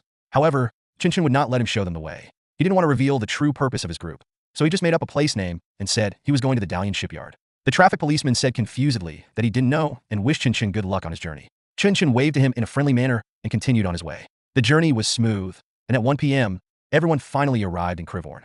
At this time, the private plane that Bao Xiaomei contacted had also been confirmed. The flight took off at 5 p.m. and landed at Sukarnahata Airport at 6:20 p.m., which was a seamless transition in terms of time. Chen Chen drove into the city of Reborn and then parked the car in a cemetery on the outskirts of the city according to the instructions on the map. Then, after arranging for the people to stay behind, he personally led the team without any equipment to conduct reconnaissance near the Riyadh Mosque. It was Sunday and there were not many people gathered near the mosque. But fortunately, Chen Chen found Baslan quickly. He stood at the door and preached to passersby, as if he was just an ordinary imam. But he couldn't be an ordinary imam, because not far from him stood 2 obvious security personnel. There were bulges under their robes, obviously guns. The target is right there, and the next task is how to capture him. The time window is too narrow, making the capture of Baslan extremely difficult. If they had enough time, they could have followed Baslan and taken action when he left the mosque and returned to his residence. Even if they fully utilized the existing equipment, they could directly kidnap Baslan onto the plane and then find a way to coerce him and take him to Sulawesi for a slow interrogation. The problem is they only have 4 hours. It is now 1 o'clock in the afternoon, and 4 hours later it will be 5 o'clock in the afternoon. The mosque is still open at this time, which means that the Dongfeng Corps must take Baslan away in full view of everyone. It cannot be coercion. It can only be outright kidnapping. In his previous life, Chen Chen had actually participated in similar actions. They need to take away a drug dealer responsible for drug distribution within the enemy's sphere of influence. And because the enemy's sphere of influence is very large, they must meet the enemy in secret and cannot carry heavy weapons. It can be said that if we talk purely from the perspective of intuitive difficulty, the current situation is similar to that time. But if we dig deeper, they had identities at the time, and their enemies were only the drug dealers who were in the open, and it was impossible for them to clash with the local military and police. And what about this time? Reborn is the territory that Baslan and JIS have been operating for a long time. They used legal religion as a disguise and developed a large number of believers in more than 10 years. If I act rashly, not only will I be in direct conflict with JIS, but even the public, military, and police will not agree. It's very complicated and troublesome. It's not just about being cautious. It's completely restricting one's hands and feet. Chen Chen walked past the mosque with a frown on his face, carefully observing the structure of the mosque. In fact, Chen Chen had already learned in the car before coming here that this so-called Riyadh Mosque is not the real Riyadh Grand Mosque. Its original name is Al-Habib Alwi bin Ali Al-Habusi Mosque. It's just that the name is too complicated and the people here can't pronounce it completely, so after some confusion, they finally named it the Riyadh Mosque. So behind the rather intimidating name, its scale is actually not that large. The total construction area is less than 2,000 square meters. If the square in front is included, the length, width, and width are all within 50 meters. It is not difficult to control the mosque with 12 people, and it is not difficult to kill the others and capture Baslan. The real difficulty lies in how to evacuate safely and quickly. Walking around the square, Chen Chen looked around like a tourist with nothing to do, but in fact, his eyes were always keenly observing the situation in Baslan. Soon, he also summarized the information reported by others and finally determined the security situation around Basran. There were only 6 armed men in total, and due to the special nature of the religious site, none of them wore bulletproof vests. To be honest, this was quite funny. You can't wear anything other than a burqa, but you can hide a gun under your clothes. Chen Chen didn't dwell on the loopholes in their doctrine, but quickly built a crude, three-dimensional view of the target building in his mind and placed chess pieces representing security on the view. Through such hypothesis, he roughly determined the blind spots of the 6 security guard surveillance. Then he informed Shirdakai, who was waiting in the distance, and asked Shirdakai to take over his position and continue to conduct reconnaissance near the mosque. Through tentative actions, he confirmed the existence of the blind spots. The surveillance blind spot is located on the side of the mosque. Following the blind spot route, members of the Dongfeng Corps can quickly approach to a distance of 30 meters behind Barrett's. And at this distance, it is not difficult at all to catch him. After confirming the attack and entry routes, Chen Chen found a soda stand on the street and bought a bottle of low-quality, pigmented soda. As he walked away along the street, he reported on the radio, "The situation has changed. The surrounding streets are too narrow, and there is only one entrance to the mosque, which is not conducive to a quick evacuation. We can only change the plan and kill the enemy in stealth. The good news is that there are only 6 people on the other side, and this mosque is small, so there won't be many people inside. We can definitely strive for an available window period. The bad news is that we can hardly attack from a distance. We have to deal with them in close combat and then quickly take the bodies into the mosque and hide them. Next is the battle plan. Divide into 2 groups and act synchronously. Team 1, led by Shirdakai, drove to the 2 ends of the street in front of the only entrance to the mosque and waited. Two of the three cars were responsible for blocking the flow of people on the street to create conditions for retreat, and one was responsible for receiving people. I will lead Team 2 to launch an assault on the enemy and eliminate the enemies scattered in three directions as quickly as possible. Bao Qi and Yangshu will take care of the north side. Lin He and I will take care of the front, and Li Bang and Ijia will take care of the west side. Be careful. If you can use non-lethal means, try not to kill anyone, to avoid difficulties in the follow-up. After all the guards are killed, everyone will follow a counterclockwise path from the west, around the open area on the east, and bring the bodies into the mosque. Lin He, you need to drag two bodies? Is that a problem? I'm fine. Lin He answered decisively, while Chen Chen hummed and gave another order. Everyone go back to the parking lot and get ready. We can't wear bulletproof vests, so be careful. Everyone can only carry one gun and one magazine. Do not use backpacks. Be sure to conceal the gun. After returning, follow the order of the echelons and maintain the time intervals, and each find a favorable position for battle. I will go into the mosque to conduct reconnaissance first. To ensure secrecy, I will not carry any communication equipment. Bao Qi will take over the command. Start preparing when I walk in, and when I go out and start putting on my shoes, you initiate the action. You must pay attention to the time difference management. After dealing with all the guards, Group 1 will quickly respond. We will pack up Baslan and take him away. Is the mission clear? Clear. After receiving another reply, Chen Chen did not stop and walked towards the cemetery at the parking spot in the distance. In order to ensure maximum concealment, he did not carry a gun like the others, but only carried an unbranded fruit knife bought in Jakarta. The blade of this thing is less than 10 centimeters long, which is a bit too shabby to use in special operations, but Chen Chen has tested it and found that its blade is very sharp and is perfect for cutting aortas. Of course, he may not really use this knife. If possible, he would rather pick up a brick from inside the mosque and knock the guard down with it. It is so troublesome that we cannot kill people at will. If it was in Pubei, let alone bricks, the mosque would probably have been flattened by Chen Chen. However, Chen Chen had nothing to complain about. Rules are sometimes restrictions, but most of the time, they are also a form of protection. Soon, everyone was ready, and Chen Chen returned to the door of the mosque. This time, he did not stay for too long, but walked directly towards the main entrance. When passing by Baslan was preaching to a man who was obviously a foreign tourist like Chen Chen. They were actually speaking English. Chen Chen stood aside and listened for 2 minutes pretending to be curious.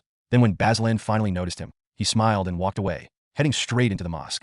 Like all other small mosques, the interior of the Riyadh Mosque does not have any special design. The floor is covered with carpets for people to kneel down and pray, and the Quran is placed on the shelves on the side for people to read. Chen Chen took off his shoes and walked towards the inner center, then wandered around inside, pretending to admire the paintings on the wall, but in fact he was observing the movements of the imam who was in charge of reception not far away. After 2 minutes of observation, he finally determined that this imam was a real and pure imam. Of course, this does not mean that he has no connection with IS. It's just that compared with those serious militants outside the door, he appears to be much more neutral. But in order to ensure that everything goes well, Chen Chen decided to knock him down first. At this time, 5 minutes had passed since he entered the door. Chen Chen looked outside the door. The bored tourist had already left. Baslan was standing at the door, playing with his phone out of boredom. Chen Chen didn't know what the meaning of his doing this was. Why did he insist on preaching? Perhaps this was a way for him to win over the hearts of the people in order to convince those who followed him. Or perhaps this was his habit. After all, judging from Baslan's resume, he was indeed a devout Muslim. Of course, the more likely reason is that he really needs this identity as a cover. Only in this way could he continue his activities under the nose of the local police station in Kravagan. Only in this way could he gather a large number of hidden JD members in the name of normal religious activities. However, his sinful life ended here. Chen Chen walked to the imam in the temple, chose a blind spot that could not be observed from outside the door, then smiled and waved to him, motioning him to come over. The imam also smiled back, responding enthusiastically to Chen Chen with the attitude of treating Adam's descendants. However, just as he approached Chen Chen and looked up in the direction of Chen Chen's finger, Chen Chen suddenly moved.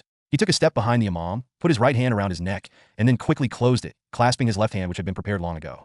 In just 1 second, the naked choke was formed. The imam in front of him kept struggling. Chen Chen carefully dragged him to a place away from the candlesticks and bookshelves, and silently counted 20 seconds. After the imam and his arms completely collapsed, he carefully laid him flat on the ground. Then he stood up, picked up the candlestick in front of him, and waited a few times.